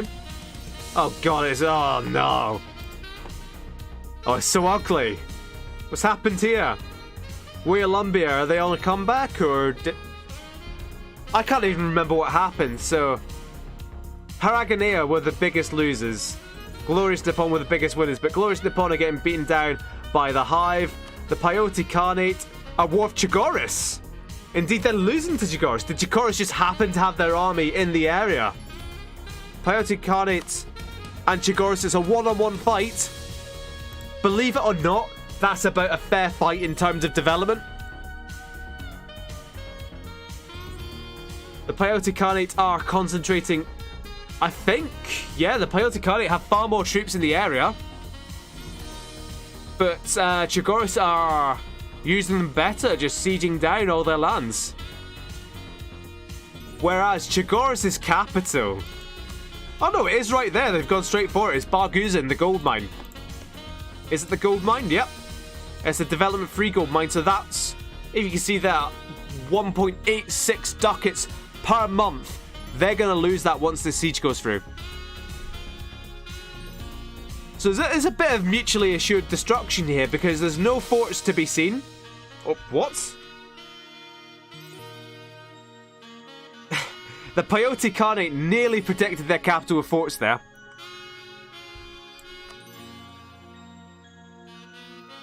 Can someone tell Tribute that his two countries are probably doing collectively the best? Because Hispania are doing well, but Achaemenia, they're doing well, but they haven't really shone yet. Whereas the Tally-Ho, right up there, probably one of the biggest victors in India so far. And the Tributaries doing well. Apuria, oh, this isn't a good look. So they've gone in on Lien, Steiermark and Zagreb by themselves. And they might have the armies to pull it off, but they don't have the forts. How many times has Vienna fallen today? Would it truly be an EU4 session without Vienna falling? Aquila Yuska. Even Valencia and Brittany, the miners are coming in, destroying the animists. They could drop before Londonistan. Because when's this truce up? The truce is already up between Epiphany and... What is that? Oh, it's a region. Good. If we somehow already lost... Oh, no. Matteo Epiphanus. 5 military. God damn it.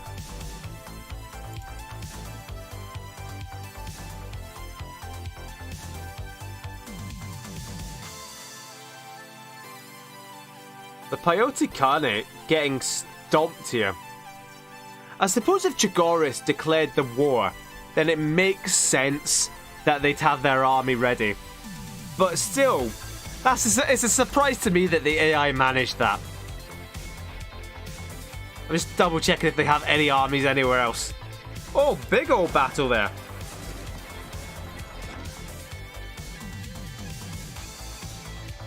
This is surely the optimum moment for Mono Rohan. Well, perhaps not with that alliance with Mahasada.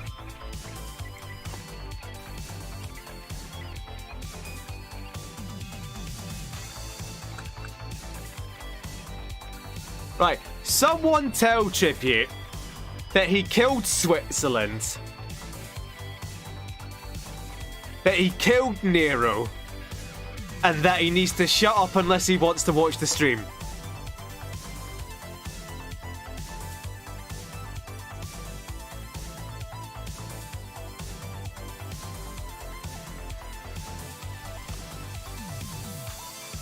Imagine if Akalai just actually managed to take out Brittany, though. It could happen. Like, if they take down Rent, well, they've done it. Could they possibly get Brittany out of this war? If they could, and they could turn it round, they could beat down Valencia. How much longer do these forts have to go? Oh, the capital still has a while to go.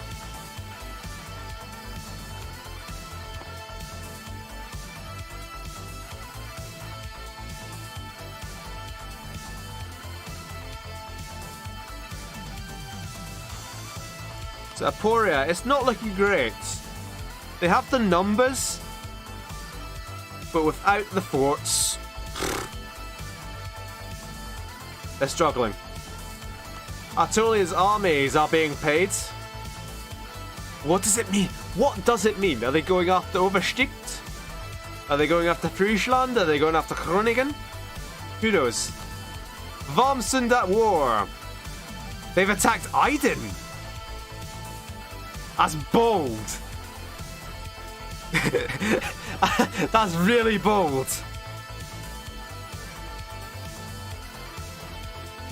What are they even trying to take? Duke Handley? What are you even trying to take? He's an impetuous 17-year-old.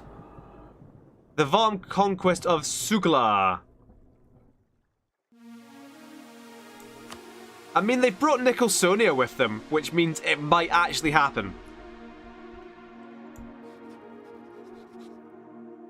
So Aporia didn't cancel on Aiden, but they dishonoured the treaty. That's why there's a truce of 5 years from pretty much exactly this October. Unless they cancelled and Wormsund struck immediately, which is possible.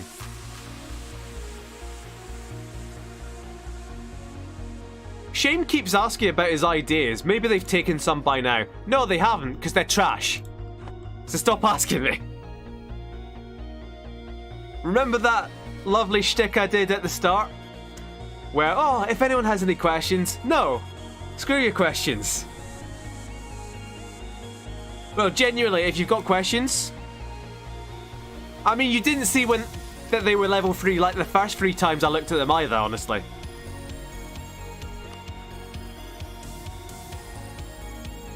Quiddy, I'm afraid, Communist Luxembourg. Oh, they are actually at war.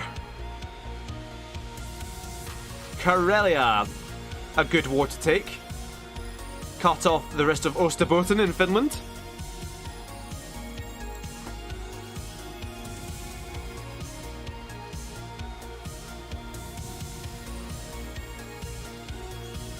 We're just waiting for the powder keg of India to be set off. The Kalmar not have any allies left yet? No. Because it's kind of an uneasy standoff here. Mahasidar have some amazing alliances now.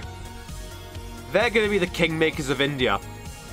Australia Minor, some alliances. Shambhala, not really. They're still doing nothing. Chigoris have repelled that invasion and they're taking out the Paiute Khanate. Although the Hive have jumped in as well.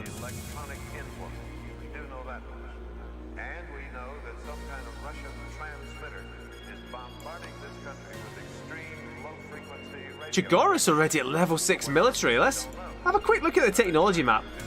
Chigoris, the most advanced nation in the world.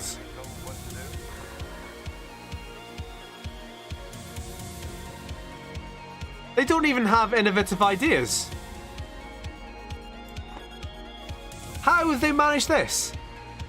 Because look, you see, this is right Nakar over here. 566. Chigoris have the same, except these guys are in Europe with all the institutions. Next season I'm going full aggro. Aggression doesn't mean anything in terms of actually declaring the wars. So Chigoris is Denny's nation led by the 565 Emperor Jubal Khan. What's their income? Who knows? Their income isn't going to be great. It's going to be mostly gold. I didn't know they had 4 gold mines, actually. No wonder. I thought they had, like, 2 gold mines. How has this happened? How has this actually happened? I think because this is Siberia and they just randomly got gold. Well, that's lucky. We will actually check their income just now through the chart up here of income comparison. So we can look at total income where the tributary is still right up there, but we look at gold and Chigoris getting 7 gold a turn from gold. 7 ducats a turn. A month from gold.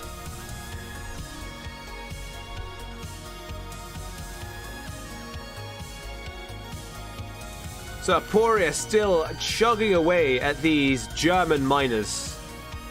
Not going well for them. So here's the interesting thing. Brittany are 100% occupied. Akile Yuska could potentially get Brittany to peace out and win this war. It'd be possible for a human player. The AI won't do it.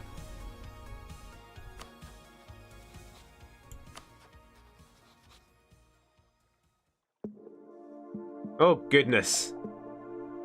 This is looking... Oh, we saw it happen in front of our very eyes. The death of Bat Narkia and the Bat Pope by the Tributia merchants. Oof. That's...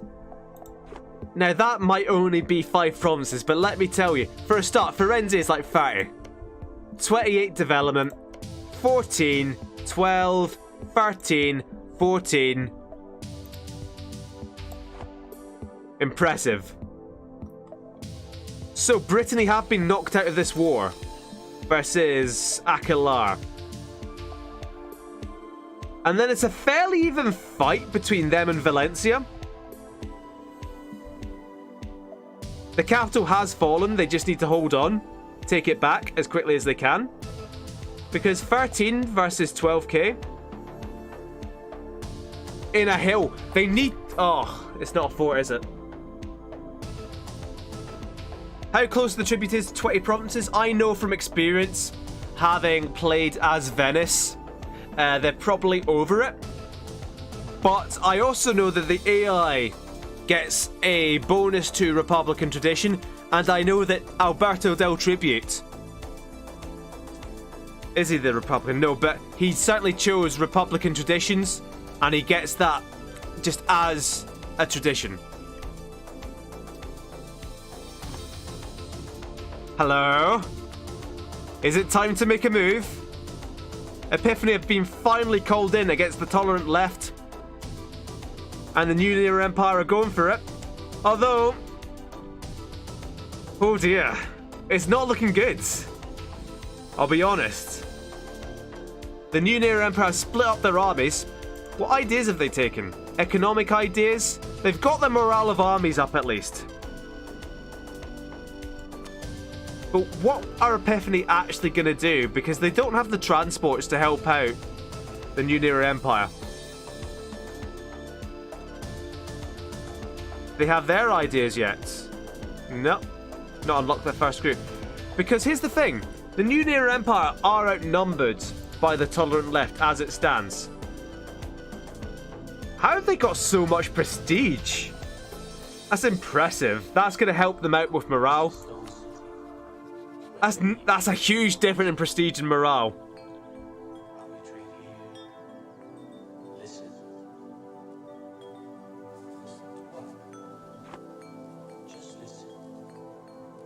Aporia continue to struggle on. Yarnum have done nothing. Vomsund have landed. So that minus 15% war score Vomsund have, 13 of it is from not taking this province. And if they take this fort, which they're well on their way to doing, they're actually going to get a foothold in Anatolia. Of all places. Of all places. You know what? Asia was a mistake. I'm looking at what I have created, and I have found it lacking. Oh, God. Here's the thing, the Celestial Entente are going to come in and put things right. And then they're going to tank their own mandate and die.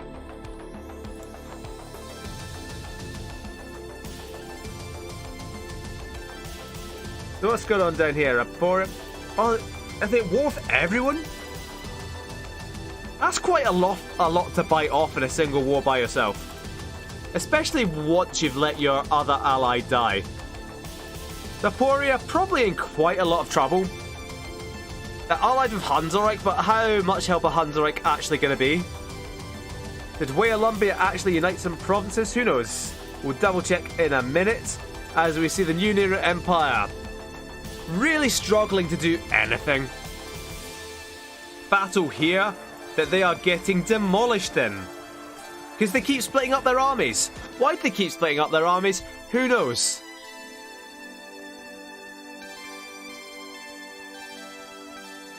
Guess what? They split up their armies, and their other army getting crushed. They're running away to Ireland, of all places.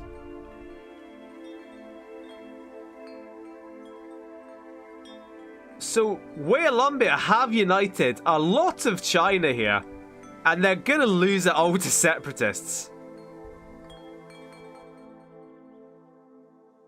So what's going on in Japan? Weeaboo Pretender rebels. So there's a Waylumbia civil war. And at the same time you've got Korean separatists, you've got Chinese separatists.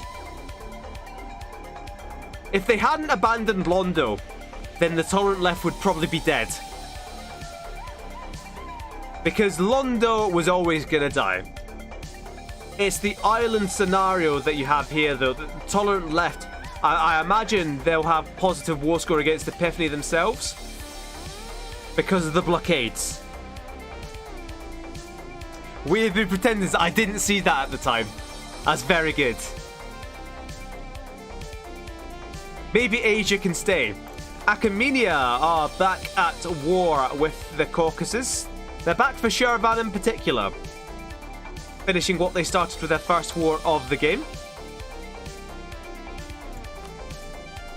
This is interesting. I know I kind of prevaricate and pretend I don't do a lot of test games. I've done 2 full campaigns. And this is pretty much the most successful I've seen most player nations. Varmsund in particular, I'm very surprised they're actually anywhere near winning a war.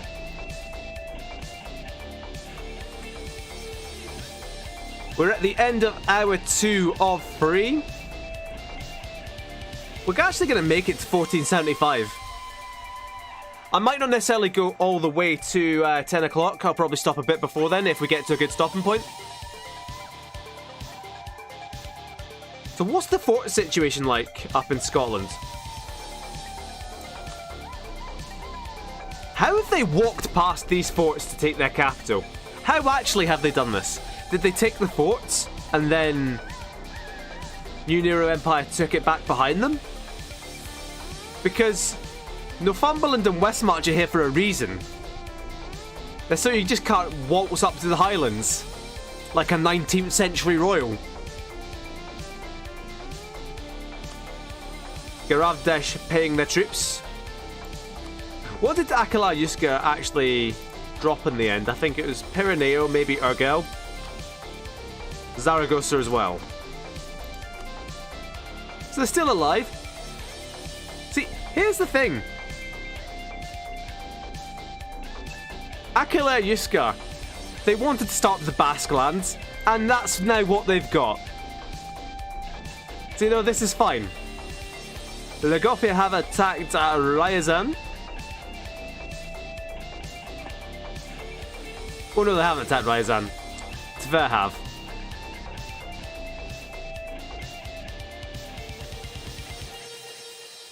This is possibly the ugliest version of this AI glitch we could have possibly hoped to have seen.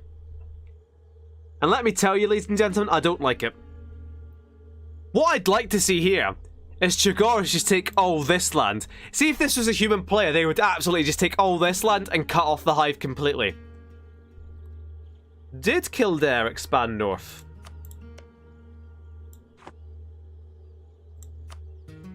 I don't think so, because they always had that chunk missing. Because... yeah, they haven't expanded north, they just started as Ruthenia, essentially.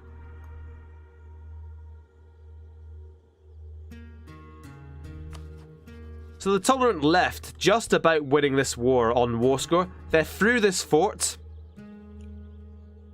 So what the New Near Empire need to do...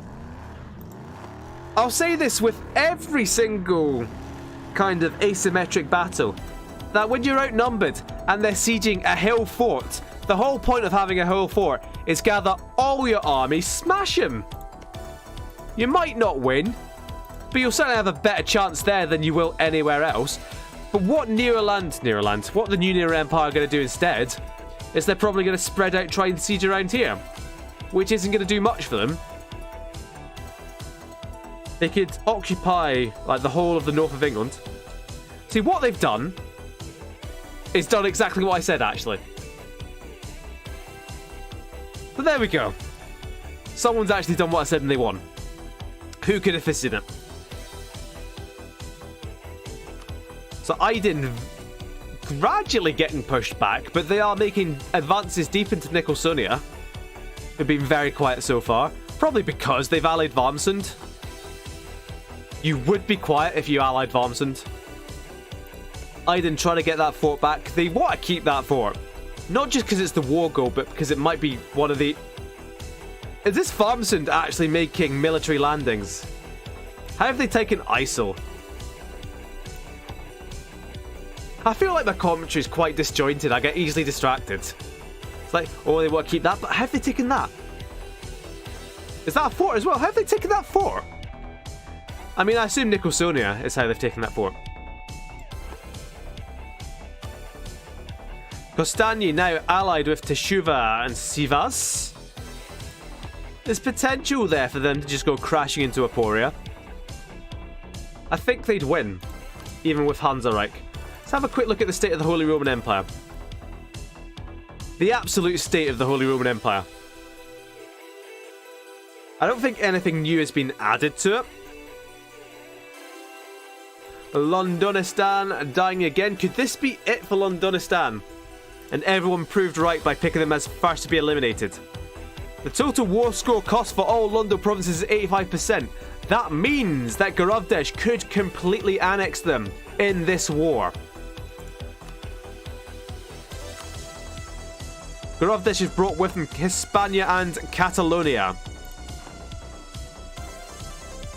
Meanwhile, there is war in India. Nadir Shah have attacked Shambhala.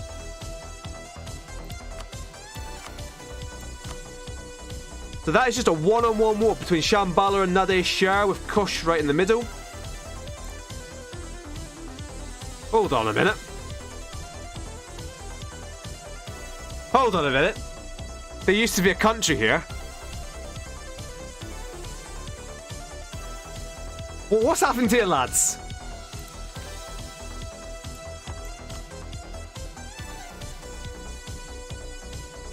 Have they gone back to being... Because you click on...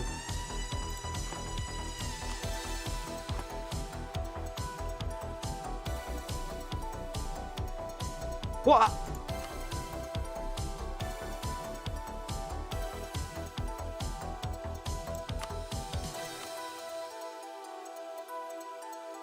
I'm not sure how that federation is supposed to work.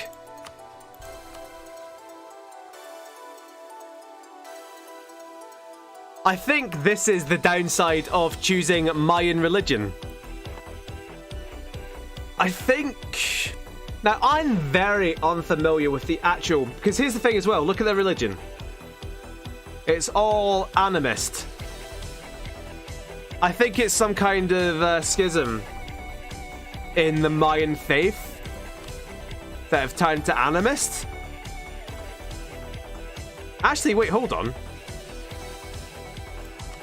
No, wait, that is just that country.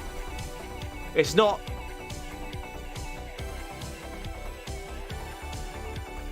But then...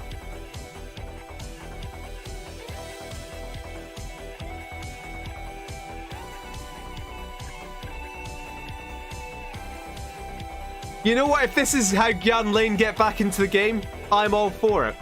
Do the Tally-Ho still have cores? They don't. They've lost all their cores.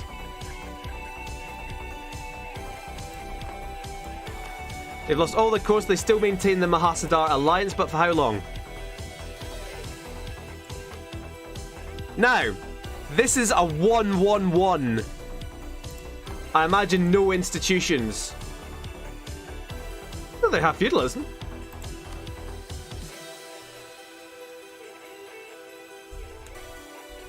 So I don't know how this has happened. But I will say this. When I said in the country submission form that there's a list of all religions in the game, you can choose any one of them you want. It doesn't make it a good idea. Oh, hello. This is what I meant. But Gaurav has gone for the conquest of Charolais. And the delegation have jumped in to defend Londonistan. Honestly, I don't think it's a bug. I think it's something unintended. Because this is a Mayan... Why would you ever have someone of the Mayan religion outside the New World? Now, if this happened in a big Mayan country, had an animus split, nobody would bat an eyelid. But because it's happened in India, that's it's a bit suspicious. But that's... I really think that's what's happened.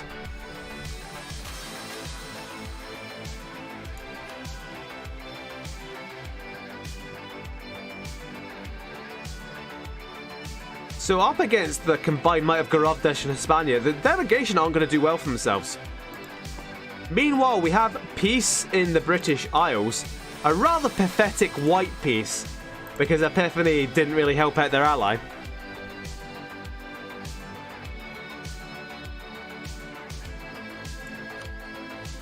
Aporia! They must have won that war. Did they take Carnton? I think. Impressive. Allied with Tver. And Tver are... If they have Moskva, which they do, there's some good development here for Tver. Look at that, some good yellow provinces. Meanwhile, Hispania. #1 great power. Jabarland. How? Let's have a check. Oh, hello. They are really spreading. That's really good to see. Kabaka, Kimbukwe, and Baku. Most important, militarist. Oh, to be fair, he's the starting ruler. They're really making hay of their starting ruler. How does Slavis Bay have they got all up there already? Maharaja Big Daddy still in command. Explains a lot.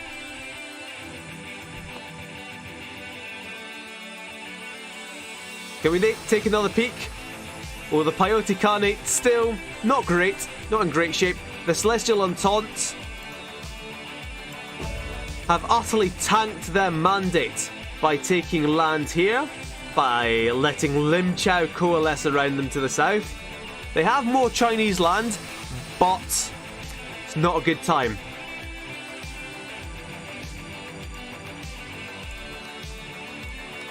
The Japanese constituents are at peace. Essentially what we need is we just need a big sign across the middle that just says nobody wins.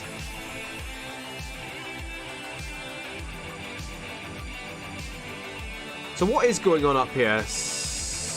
Solikamsk? That'd be impressive if Solikamsk took over all this. Communist Luxembourg have gone a little bit into Karelia. Alright, I see movement. Do I? Or is it just this continued war?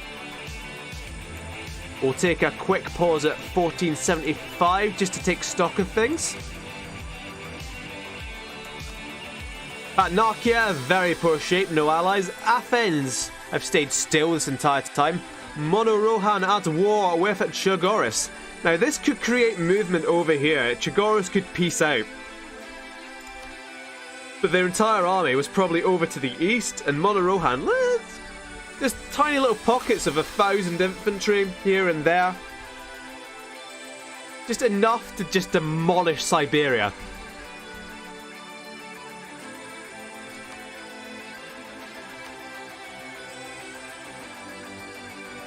Is this going to be how Gyunlin wins? Because that's actually embarrassing. What we're going to have to do when we do the timeline, we're just going to have the tally-ho, and then let's cut to like 20 minutes later. Who are they attacking? They are attacking Bulgaria. Bulgaria, who are a horde protected, guaranteed by Chigoris. It's a bit awkward, in all honesty. What did the Chigoris even want? So I'm fairly sure they have all the land they could want. Oh, there's the Hive. The Hive broke first. I say broke. The Hive declared peace first. Which means Chigoris can take whatever they want now.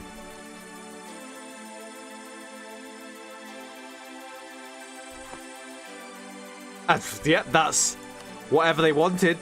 To be sure, to be sure. We've already lost the Lotzakotl name. But then that's what happens with steppe nomads. That's a pretty nice border, honestly. Economic ideas for Chigoris, disappointing. I hope for exploration. Meanwhile, the delegation slowly but surely being ground down into a fine paste. Admin ideas for them, religious ideas for Epiphany. I think that's what they did before. Religious ideas for Gorovdesh. What is this war? Oh, it's still Londonistan. They just managed to get an occupation in there. Exploration for Hispania, they're going to win the game. Economic for Teshuva. Heilig Malches, still without ideas. Hansereich Diplomatic, let's go. Now, administrative. Administrative. Any interesting ideas here? Come on now. Diplomatic ideas, I suppose, is slightly interesting for Kildare, but not that great. Espionage. Oh no, not espionage ideas. Not espionage ideas. Is nobody taking a military idea? Or anyone unexpected to take exploration? Innovative? I can't really support that, but you know, I still like it.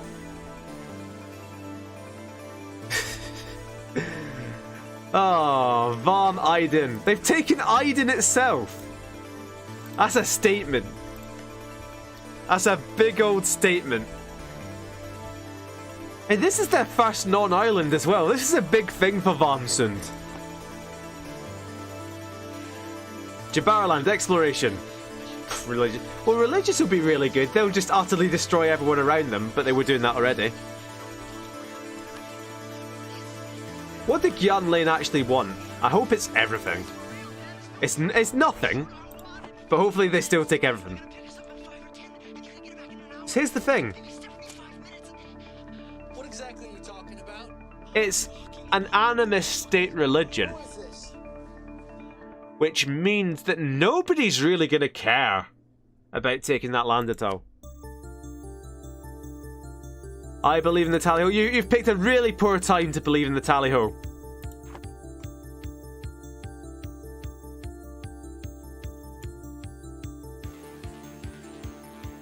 Switzerland, who are they allied to now? Metz and Kryn. How's that Nadesh Shah war going? Oh, Shambhala fighting back. They don't have as many troops, but they managed to get a few sieges in. So Nadesh Shah are technically losing this war because they don't control Dhaka.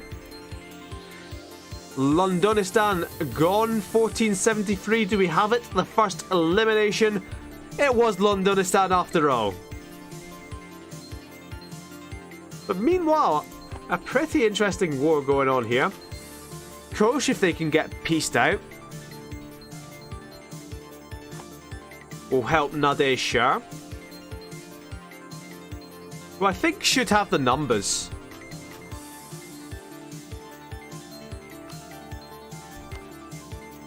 It's still just Nade Shah versus Shambhala and Kirch. No allies involved whatsoever, though Shambhala, no allies. The Punjabi prison perhaps don't want to jump in on this war. Another simultaneous battles here, split screen. Nade Shah managing to lose all of them.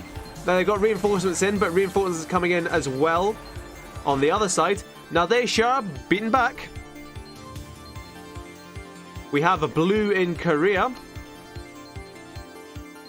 So Shambhala start with a large army, and they now have their infantry combat ability, complete with administrative ideas. Whereas Nade Shah, they have huge morale, they have good goods produced, but they don't have the numbers yet. So over here, we have Hanseong, we have Nanyang, we have the Celestial Entente, we have Taiwan, Nanyang. Oh, goodness. This was a mistake. We are Boo Pretender Rebels. Although this is quite interesting, because this is a tribe from South America, I think it's quite unlikely that these guys are going to have their capital occupied.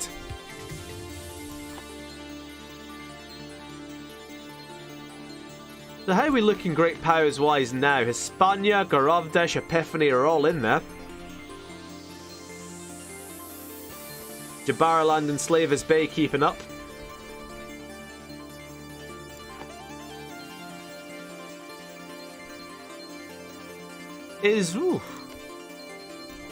Oof. Moro Rohan won that war. And quite decisively, quite easily. They took 2 provinces from Chagars, albeit useless provinces. But still provinces at that, and they took a chunk of Bulgaria. Again, useless provinces. Well, I wouldn't say useless provinces. Any province that you have and your enemy doesn't, it isn't useless.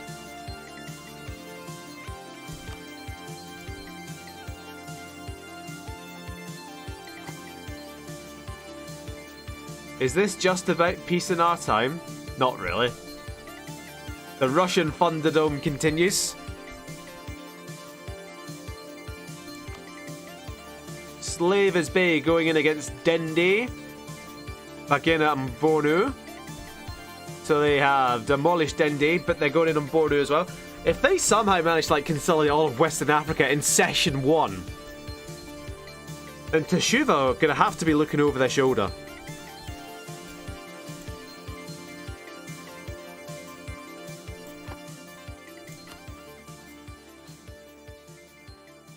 I'm pretty impressed by our African countries. Not Teshuvah, obviously. But for obvious reasons with Teshuvah, that they are surrounded by dangerous enemies on all sides. Hello? So, Celestial Entente have attacked Wea Columbia for their Chinese provinces. That's brought in Lim Chao as well. But Vietnam are in on Lim Chao.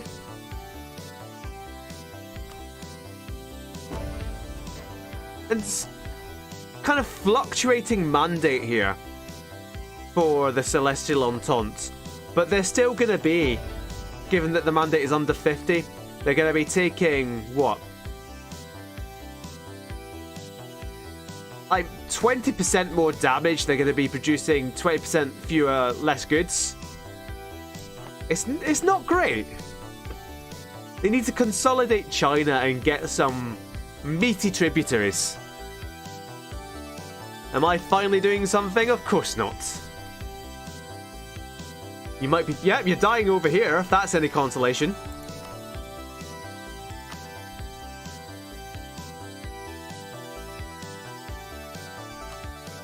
It's 1475, it's easy. Should I bother getting... Yeah, you know what? Let's be professional about this. It's 1475, it is time for a bookmark save point type dealio, so we'll go reload the autosave and get it directly on the 1st of January. See, in the past campaign, I'd be fine with getting a bookmark on the 13th of February. But no, we're professional now. Look at this professional scheme. So we're not going to make it to 1500 today, thank goodness. But we're not going to stop at 1475 just to have it be a nice stopping point. We're going to keep going. I'll be honest, I don't expect the Entente to consolidate the insanity. Someone will, it's not going to be the Entente. So while we're here, while we're paused, let's have a quick look around. Does anyone have any questions so far? Anything we want to check out? I'll check to see if there's any colonies, but I really doubt it. Current wars is what we're looking at. The Rhinish-Tyrolean excommunication war. It's good to see Asola's country actually expanding. And that's actually going to be really interesting, actually. Because this is Rhein-Neckar. All it is they're taking on Tyrol, you can see here. But Tyrol is the prime European gold mine. I can quickly show you this if I don't click off the actual map mode I want to show you. There we go. 1, 2, 3, 4, 5 gold mines in Europe. Tyrol is the big one. Colony check. So who would actually be colonizing? It would be Hispania by themselves at this point. And I mean, what we could actually do is jump in and we can see that Hispania have a colonist available to send. This is what Hispania can see. They don't even have the range to go to arguing yet. What they need for that is they need this. Colonial range plus 50. And what will also help is getting to diplomacy tech level 7, which they're gonna, it'll take them a while because they're putting all their diplomacy points into exploration ideas. But tech level 7 is the one you really want for colonization.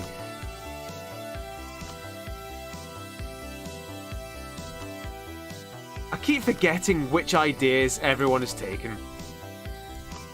To the point I'm just going to click around, keep checking. Now, trades. That is actually a point. The New World has colonized the Old World first. But anyway, a request to look at trade. Now, trade actually has its own income screen, if I could just remember which one it was. I say that as if I'm not just going to click through every single screen anyway. But the tributaries dominating the delegation, dominating their node, Achaemenia. Again, it's everyone who can dominate a node geographically. Although it should be said the tolerant left and the delegation do share the English Channel node. What is the most valuable trade node in the world? It is still Venice. Via the tributaries, the English Channel and Genoa catching up, hot on its heels, Bengal, good as well. And then you can kind of see who's dominating each trade node as we go. So that is your 1475 update. Let's have a quick look at the Great Powers. It's as it was when we checked that a few months ago. Let us continue onwards.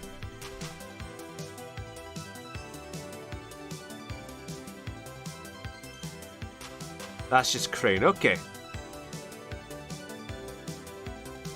How long on that siege? It's going to take a while. It's a mountain level 3 fort, which can't be good. It can't be good to sit all your troops on top of, especially in the siege of no artillery. So Gyan Lane. They're no longer the knowledge strip that they once were, but they're kind of blocking out into a rectangle. We'll note that Nadir Shah do not have Dhaka. But they do have Barind, so they took something from Kosh, but not from Shambhala. The Gyan Lane have taken... They've got most of their cores back. Did they lose cores to Tally Ho? I don't think they did. They lost cores to Nadir Shah. And... who can remember at this point? But this is all... Northern Indian farmland. I had the exact thing I wanted. That's all Northern Indian farmland. It's on very high development. It's all good to take.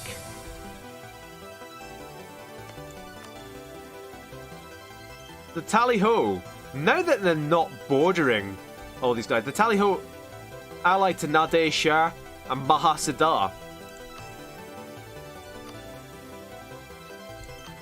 So Mahasada, certainly the linchpin here. The Punjabi prison's certainly missing cores. A whole lot of cores, which are now sitting... No. Oh, that was it. So Tally-Ho took it from Punjabi prison. Tally-Ho lost it to Kiara, and Gyan Lane have taken them from Kiara. That's how it's worked. Mother Base. Nothing much ado about Mother Base. No allies of any note. Sultan Big Boss still not really looking to get into any scraps, just establish his base, as it were. I reckon they could take on Al-Awash. How could you not take on Al-Awash? Al-Wahat, no longer a daimyo of glorious Nippon. I don't know what could have happened over here to, you know, dissuade them. Shogun Noe Goku, perhaps not as diplomatic as his father, but Yoshiharu Goku, these are some good rulers glorious Nippon are getting in. As opposed to the actual trash in Wayalombia. And Lord Mahito Epiphanes is still over there in Paragonea. What the fuck happened to the Tally-Ho? We don't know. In truth, we don't know.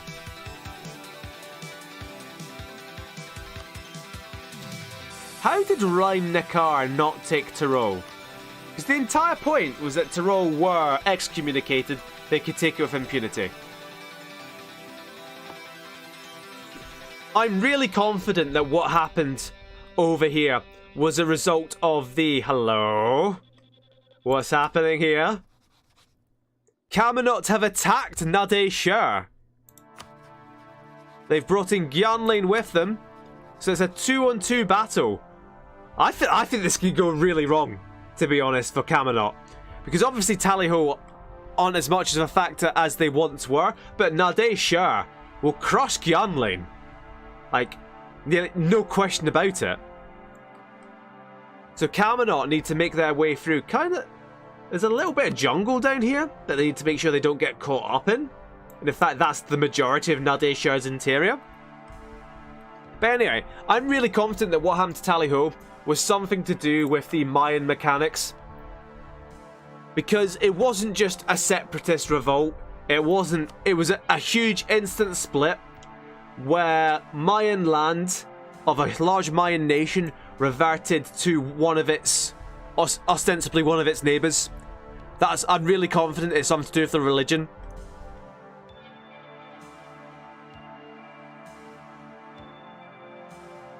And the fact that this is all animist now is irrelevant, because it's just reverted to Kiera, which is already animist. I bet if we went into Kiera, they'd be in really deep trouble religiously. But anyway, Nadeshur.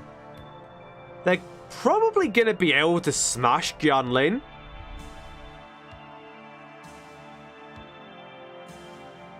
It might just be a matter of how long Tally-Ho can last. Because if I'm Gyan Lane, if I'm Camelot, I go straight for the Tally-Ho. Siege down Almabad, I bet they don't have many forts left. They have one level 2 fort, they have one level 1 fort. Smash through it, take them out, that's another 20k troops out. Although Nadeshur continuing to split up their forces.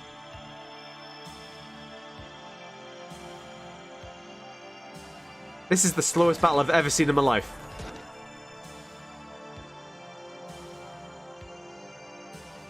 Gyan Lane consolidate their forces just in time to beat down the Tally-Ho. That might be the only battle they ever win.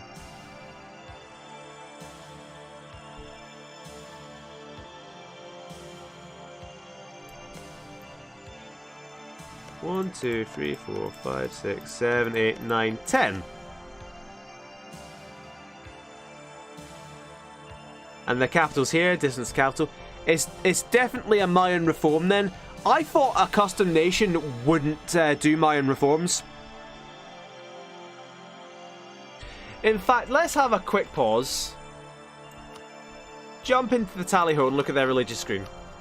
Because if you're a proper Mayan country, do we have proper Mayan countries?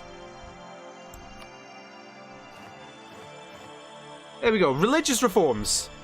And you can do various religious reforms down here.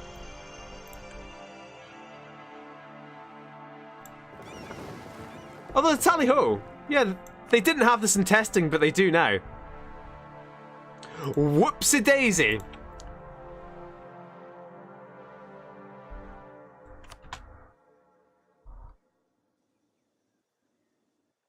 Lesson of the day. Don't pick religions you don't understand unless you want. Unless you're confident you can handle the bad stuff that may or may not come with it. Still no allies for the tolerant left. Jeremy Corbyn still going strong at the age of 72. That's what I like to see.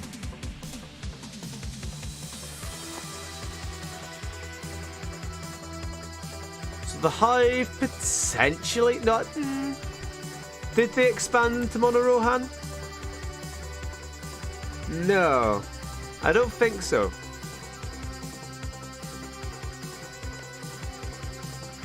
This was neither of their land.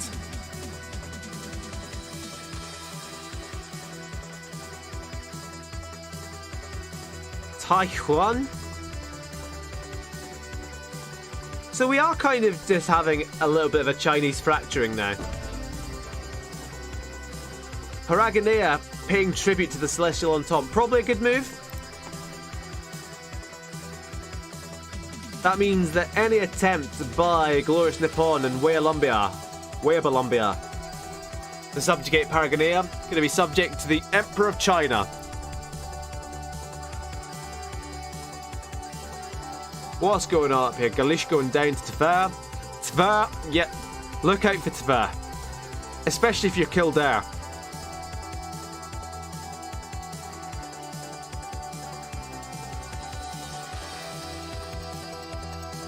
Just eating up all these East Africans. Allied with Hadia. Which, you know, I mean, you can ally them if you want. I'm not sure how much help they'll be. But Jabariland are demolishing East Africa. And if they take out Batua, they get all this gold.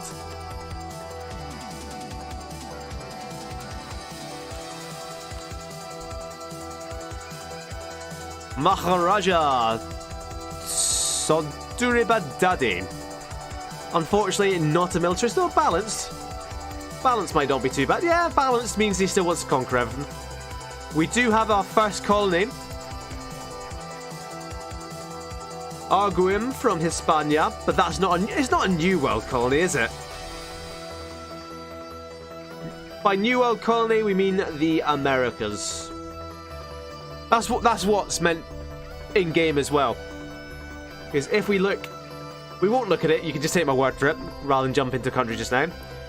But if you look at the requirements for spawning the next institution, which is colonialism, the year 1500. It has to be, you have to discover the New World. Indeed, the Age of Discovery is, well, we don't actually see it as an observer, but there's another one here that says discover the Americas, the New World. Jabariland's first idea choice wasn't it administration? It was, oh no, it was religious. Yeah, that was it, and they're just gonna smash everyone. Once they get Deus Vult, the entirety of Africa is up for grabs, as long as they border it. I've not seen any Punjabi prison ideas. Espionage.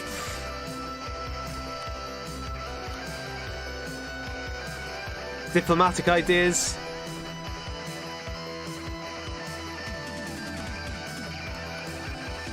So this is an interesting one here, in that Kamenot are winning the war. But Gyanlane certainly losing it. The capital hasn't fallen yet, but various forts along the way have. Kind of got a line of forts that protect Delhi, and most of them have fallen. Was that a fort that just went up there? As in, it was just built? Or a Mahasadar preparing for war? Who can say at this point? But now they share economic ideas will make them an utter powerhouse. if they can keep a hold of their land.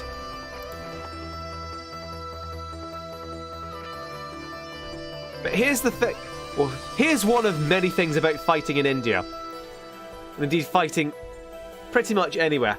Is that in EU4, what you don't really appreciate as someone new to the game, you don't appreciate how much the terrain matters. You especially don't appreciate how much the climate matters.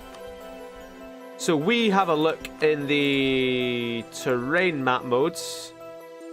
No, let's not. Let's have a look at the... Oh, there's probably, yeah, a climate map mode. There we go. So we can zoom out. We can see that all of Europe pretty much temperate. If we zoom right in, it will say temperate. And you can kind of see Arctic steppes.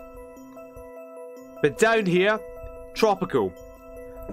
The amount of attrition you take in tropical is amplified by so much. And it's not just that it's a land war in Asia, because you can see here, this is all temperate. Like, temperate a lot of the way here. But it's particularly the jungles of Indochina and the jungles of India. And especially when sieging stuff down, that it will just wipe out your manpower in an instant. Like, in a few months, your manpower might all be gone.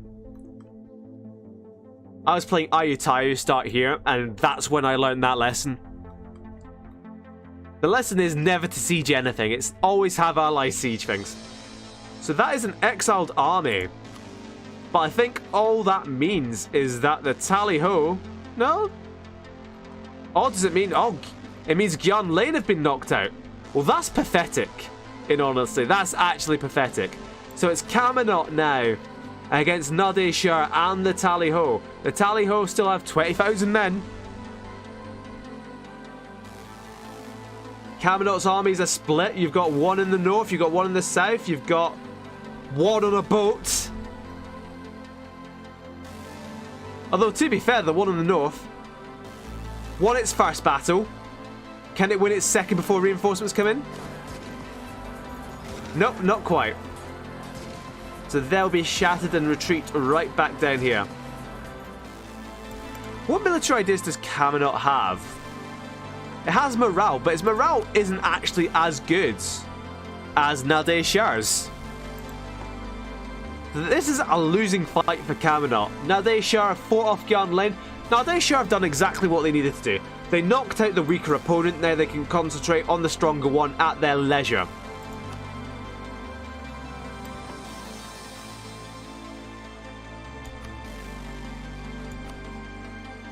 So no more wars around here so far as we can tell.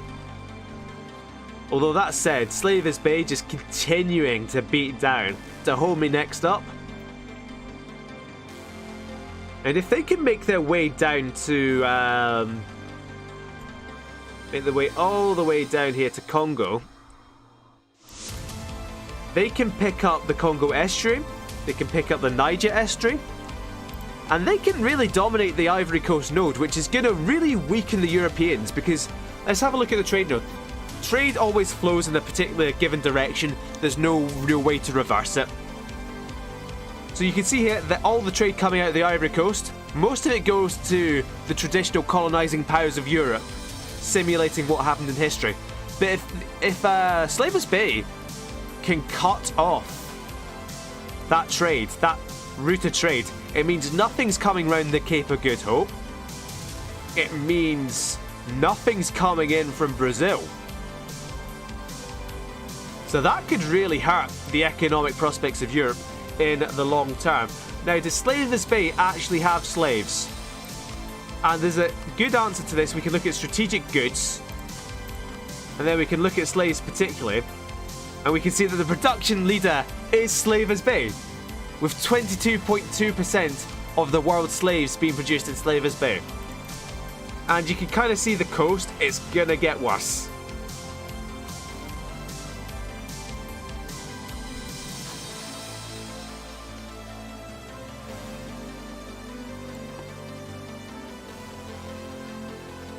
Incidentally, an actual update that has occurred since the last campaign. These names now go across oceans. Now, Hispania, it would always go across there because that's an actual strait between Gibraltar and Ceuta. But is there anyone else who might be crossing an ocean? I mean, technically Wormsund might get Wormsund, but probably not. Camino, no, that's a strait. Right, so that is peace over here. I'm not sure Nade sure took anything. Now, they probably would have won that war, but I'd be prepared to bet a lot that they're completely out of manpower. I could, of course, be completely wrong.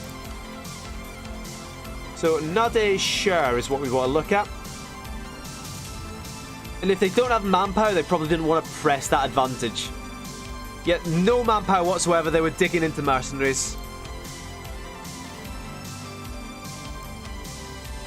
So, nearly the most mercenaries in the world, least manpower.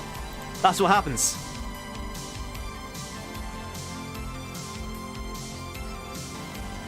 Who are the delegation's allies? It is Artolia and Yanum, warning Picardy not to go to war. Who's protecting Picardy then? They've switched sides to Epiphany. There it is. So that's Artolia and the delegation sharing a valuable border. If they can keep that alliance going, then that's actually really good for them, because fighting back to back means you can consolidate your armies. Hello, what is this? Communist Luxembourg are making a move against Osterbotten, but that has also brought in Wormsund.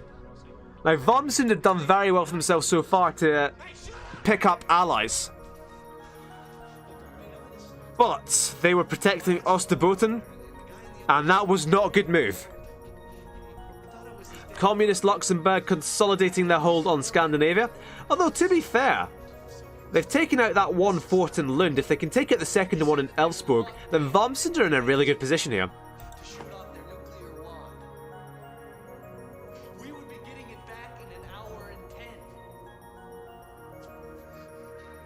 What is this? Was is this? The Peyote Khanate going to war against glorious Nippon.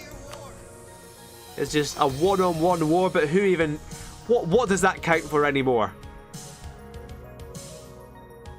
Yeah, the problem Wormsund have is actually concentrating their armies. You can see they've got 2k on Bornholm, just a random island in the southern Baltic Sea. They've got 21k up here. They've lost the Åland Isles. But to be fair, the one thing... 30 galleys! Jesus! Where did they get 30 galleys from? They're just going to annihilate everyone. Part of the problem that Wormsund have... Hansareich at war. Got Hansareich against everyone. Oh no, Hansareich are up against Wormsund. And Athens killed down the tributaries. What on earth is... Alright, so Athens have attacked Aporia, which has brought in Aporia, Hansareich and Tver. That's a good alliance. Tver. Oh god, it's all breaking down, lads. Athens have brought with them. They've bided their time and they've brought with them, killed down the tributaries. So let us have a look at the diplomacy mode. Let's look at the Aporia versus Athens war. That's winnable for either side. You have to say that Hansareich might have a problem getting through, but what needs to happen for the defending side? They need to concentrate on Kildare. They don't have... Well, they've got more forts than I thought they did. You can see Tver just jumping in on the misplaced Irish. But Hansareich are also at war with Wormsund. Communist Luxembourg attacked Osterbotten. That's broken up Wormsund. No, it's not. They weren't allied with Hansareich. Who even knows anymore? Oh, hold on. Hispania in this war as well. How has that happened? Hispania, with their fingers in quite a few pies. Garavdesh, Communist Luxembourg, they're going colonizing.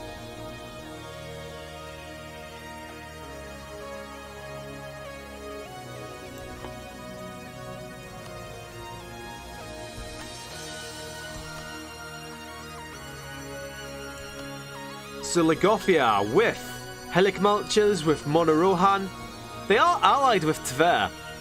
So this could be the perfect opportunity for them to declare on Tver.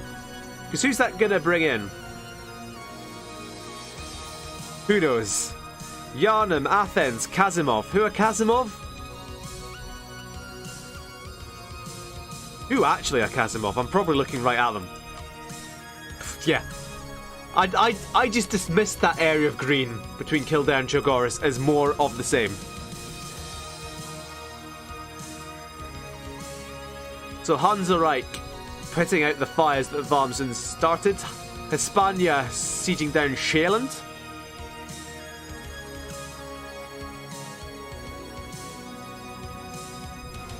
So we've got 15 minutes to run in this session.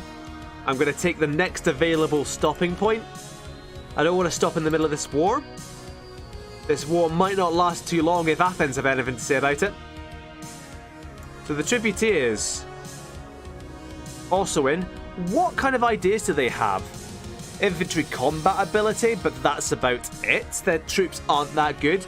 They should have a good trade fleet. Although if they're at war with Varmsund, they're not. Are they? That's another war. That's another war. I'm getting confused. I was properly impressed by Varmsund's navy though. Just straight up. No, don't bother about trade.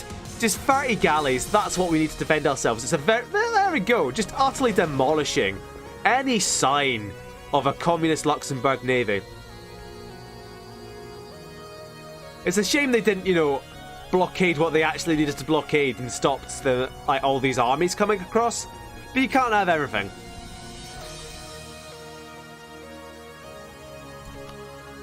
Do Aiden have any good allies? Are they going to take back Varma Aiden? What has happened in here? I don't know who those guys are and why they're there. That's fine, we'll leave them be.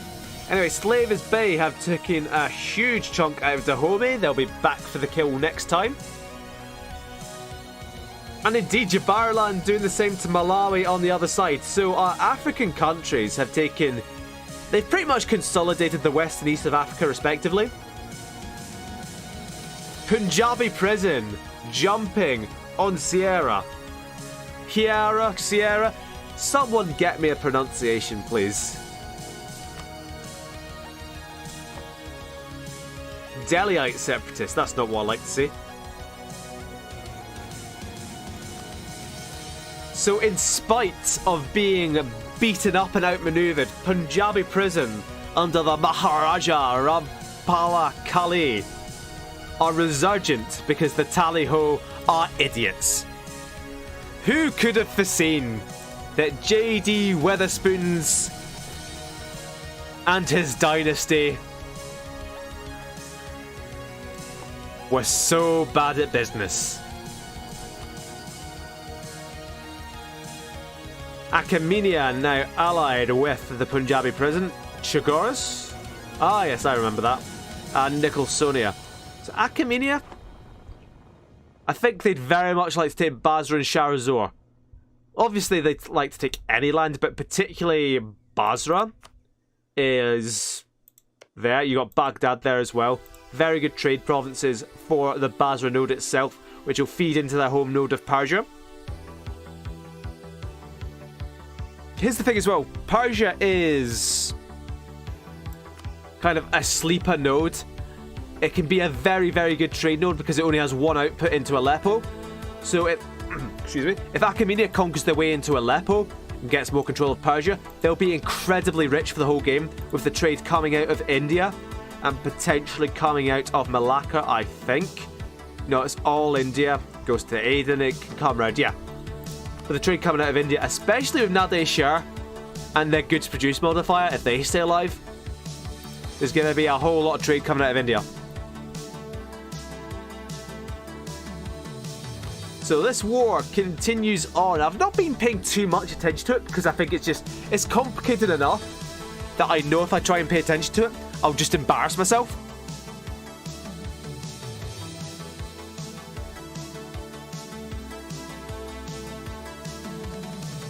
So Communist Luxembourg have done a bit of island hopping. Here's Wormsund's transport fleet has gotten caught. Their galleys are nowhere to be seen. Look at all these names for Hispania.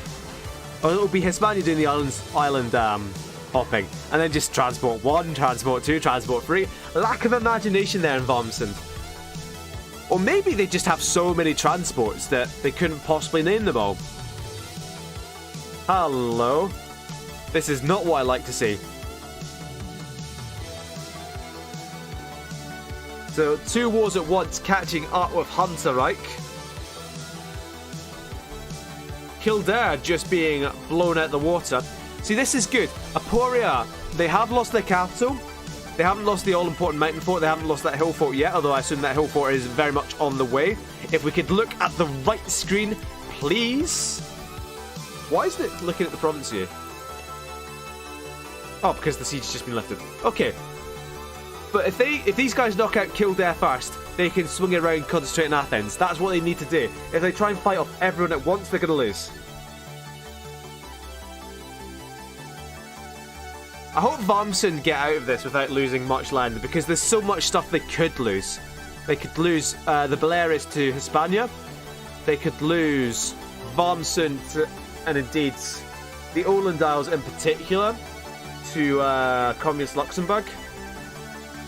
They could probably lose Osel. I swear if you look at a map of the Baltic, Osel is just this tiny place. But it's so exaggerated on the map. It's something to look out for if you learn your geography from EU4. Like, I don't. But you know, if you happen to. Especially over in Indonesia, there's some huge disparities over there. Kazimov at war. Yet more Russian consolidation. Separatists in northern Tver. And their army's just been sent packing. Oh yeah, Venice, of course. Venice, I think, is understandable. Because it was such, like, just before 1444. Like, the Venetian Navy, the best navy in the Mediterranean, stuff like that. But, like, if you look at the islands of, Tidor and... No, that's not even the right one. Tidor and Ternat. They are utterly tiny islands. I don't know why they're so big in EU4. Makes them very interesting to play as. Jabarland, perfect. I think they have completely consolidated? That's nearly a word. Consolidated all the borders here, because if you see these ugly borders over here, this is all wasteland. They can't possibly take this. The next target on the east is only Majetin, and they've eliminated everyone else. They can only really push into Congo next, which indeed they've taken out everyone in the way so far. Likewise, Slavers Bay, they can't push forward further north. They can only push further east. Pretty good.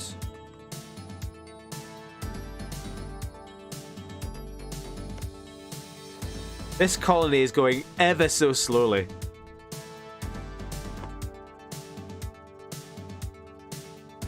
So Hansereich are surely about to drop out of one war or another. It would help if they... Let me click on it, please. So, the Athens War, probably.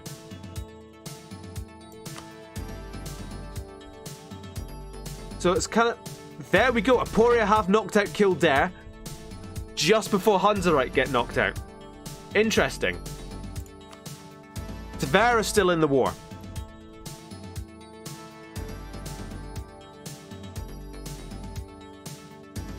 So I don't know how many troops Kildare had left, but they're not going to be fighting now. Russia are ravaged by rebels. If it's pretender rebels, I think it doesn't really matter. Because what's going to happen to Novgorod? The pretender rebels are going to win, and then, oh, suddenly they'll have an army and a ruler again. What a tragedy.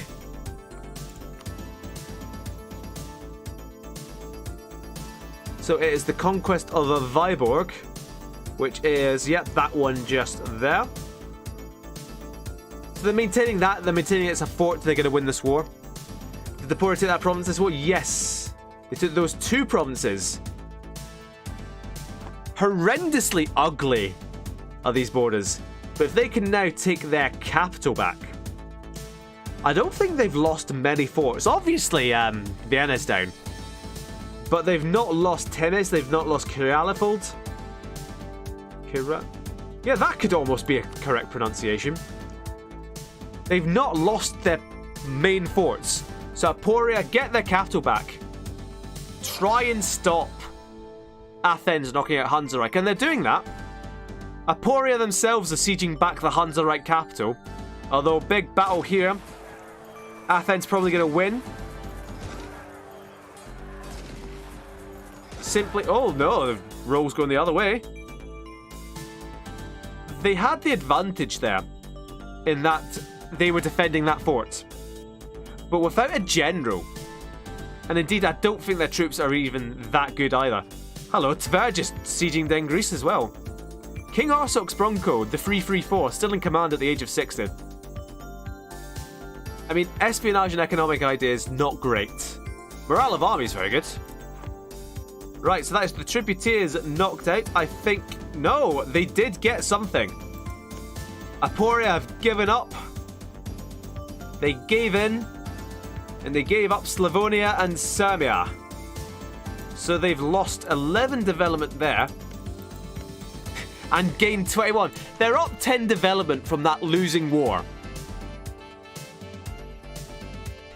So who are the true losers there? Right, Hansareich are back against Warmsund. Clearly they were missed. They couldn't have gotten to that 76 war score without them.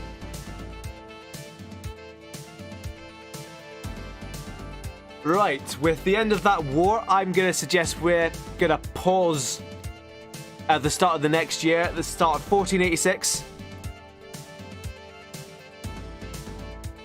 Hopefully Warmsund will be back out of the war by then. I'm not going to bank on it.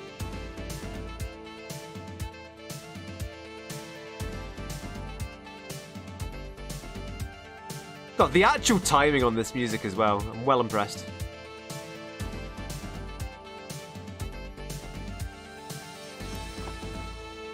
So, Hispania, as part of their traditions, also get a boost to colonial range.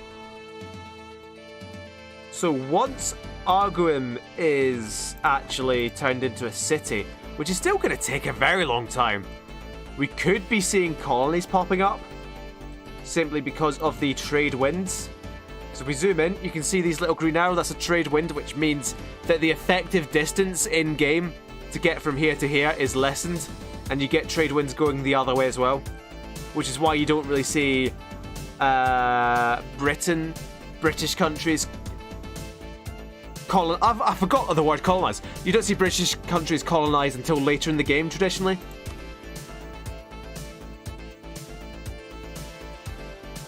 Oh, don't make them give up Aiden. Hansareich, don't do this. Hansareich. The Punjabi prison still sieging down. But there we go. That's the 1st of January, 1486. It's been 42 years we've gotten through here. 42 years. Could you Adam and Eve it? And that's pretty much bang on 10 o'clock as well. So we've streamed the full 3 hours. So I'm going to call it here. Ugh. Let me just stretch a bit. Oh dear. What has happened here? Bad things have happened in Asia. Bad things have happened in India. Nothing's happened in the Middle East.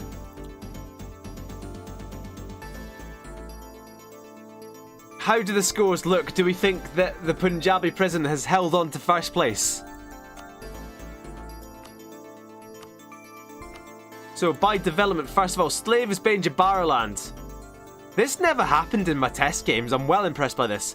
Hispania running ahead as well. Shambhala Chagoris. Tributaries getting up there. Massive power projection. Massive income. Jesus Christ. But all these stats don't matter. The one stat that matters is the entirely arbitrary scores. And we have the Tributaries and Hispania joint in the lead, followed by the Celestial Entente, Jabaraland, Nadesh, Sher, Slavis Bay, Mahasada, Guravdesh as your top 8.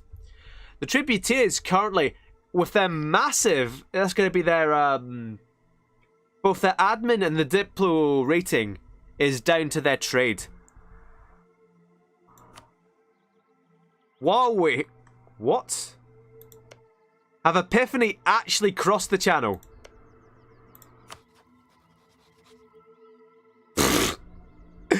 Oh my goodness, if this happens. It's Epiphany themselves who've declared this war against the tolerant left. That's why their army is across and sieging London. The New Nero Empire are obviously involved. But will they get anything out of this war? We'll have to tune in next time. Will Epiphany screw over yet more of its allies? Who's the Holy Roman Emperor nowadays? Still Cornelia von Swiss. At the age of 61.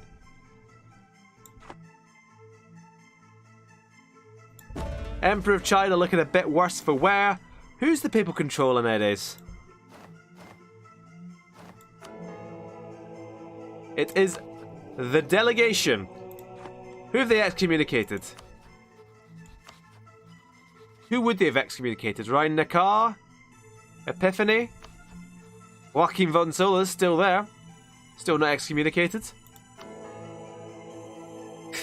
Catholics all over the world are encouraged to attack the tolerant left in the name of our Lord. Well, so much for those guys.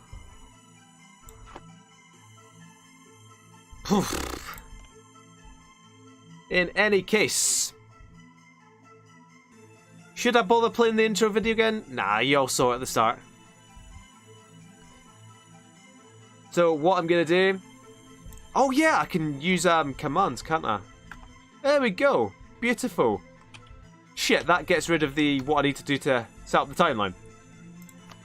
So this is how we started. And I'm going to leave you with it playing through to show you how it finished today. Thank you very much for watching. Should be back next Sunday. Probably going to be the normal time of 9 PM till 11 PM. But card subject to change, as the intro video says. I've had a lot of fun. I hope you guys have too. I'm going to leave you this. See you later.